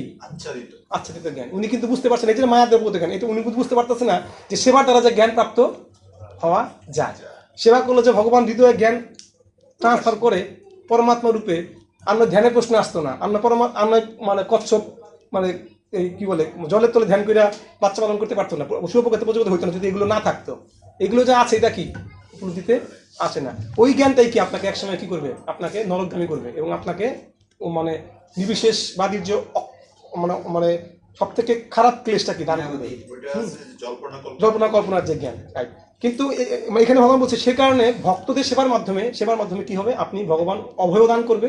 অভয় মানে সমস্ত ভয় থেকে আপনি মুক্ত থাকবেন। কখন? যখন বুঝতে পারবেন যে ভগবানের অংশ, সেবা ছাড়া আপনার জীবনে কিছু নাই, তখন আপনি মানে অভয় প্রাপ্ত হবেন, এবং ভগবান আপনাকে স্মৃতি এবং জ্ঞান দান করবে বলছে। হরে কৃষ্ণ প্রভু, সময় হয়ে গেছে, আর ক্ষমা করবেন। আসলে আমি মানে আমাদের প্রভুর আদেশ পালন করছি মাত্র, আর কিছুই না। আমি একদম ছোট মানুষ, যারা আমাদেরকে চিনেন, অনেকে আছেন আপনারা আমাদের থেকে আগে আসছেন, তো আশীর্বাদ রাখবেন যদি সেবাটা পাই, ভালো মতো যদি করতে পারি, প্রার্থনা করি। হরে কৃষ্ণ করে পাঠ কি জয় শ্রীকৃষ্ণ চৈতন্য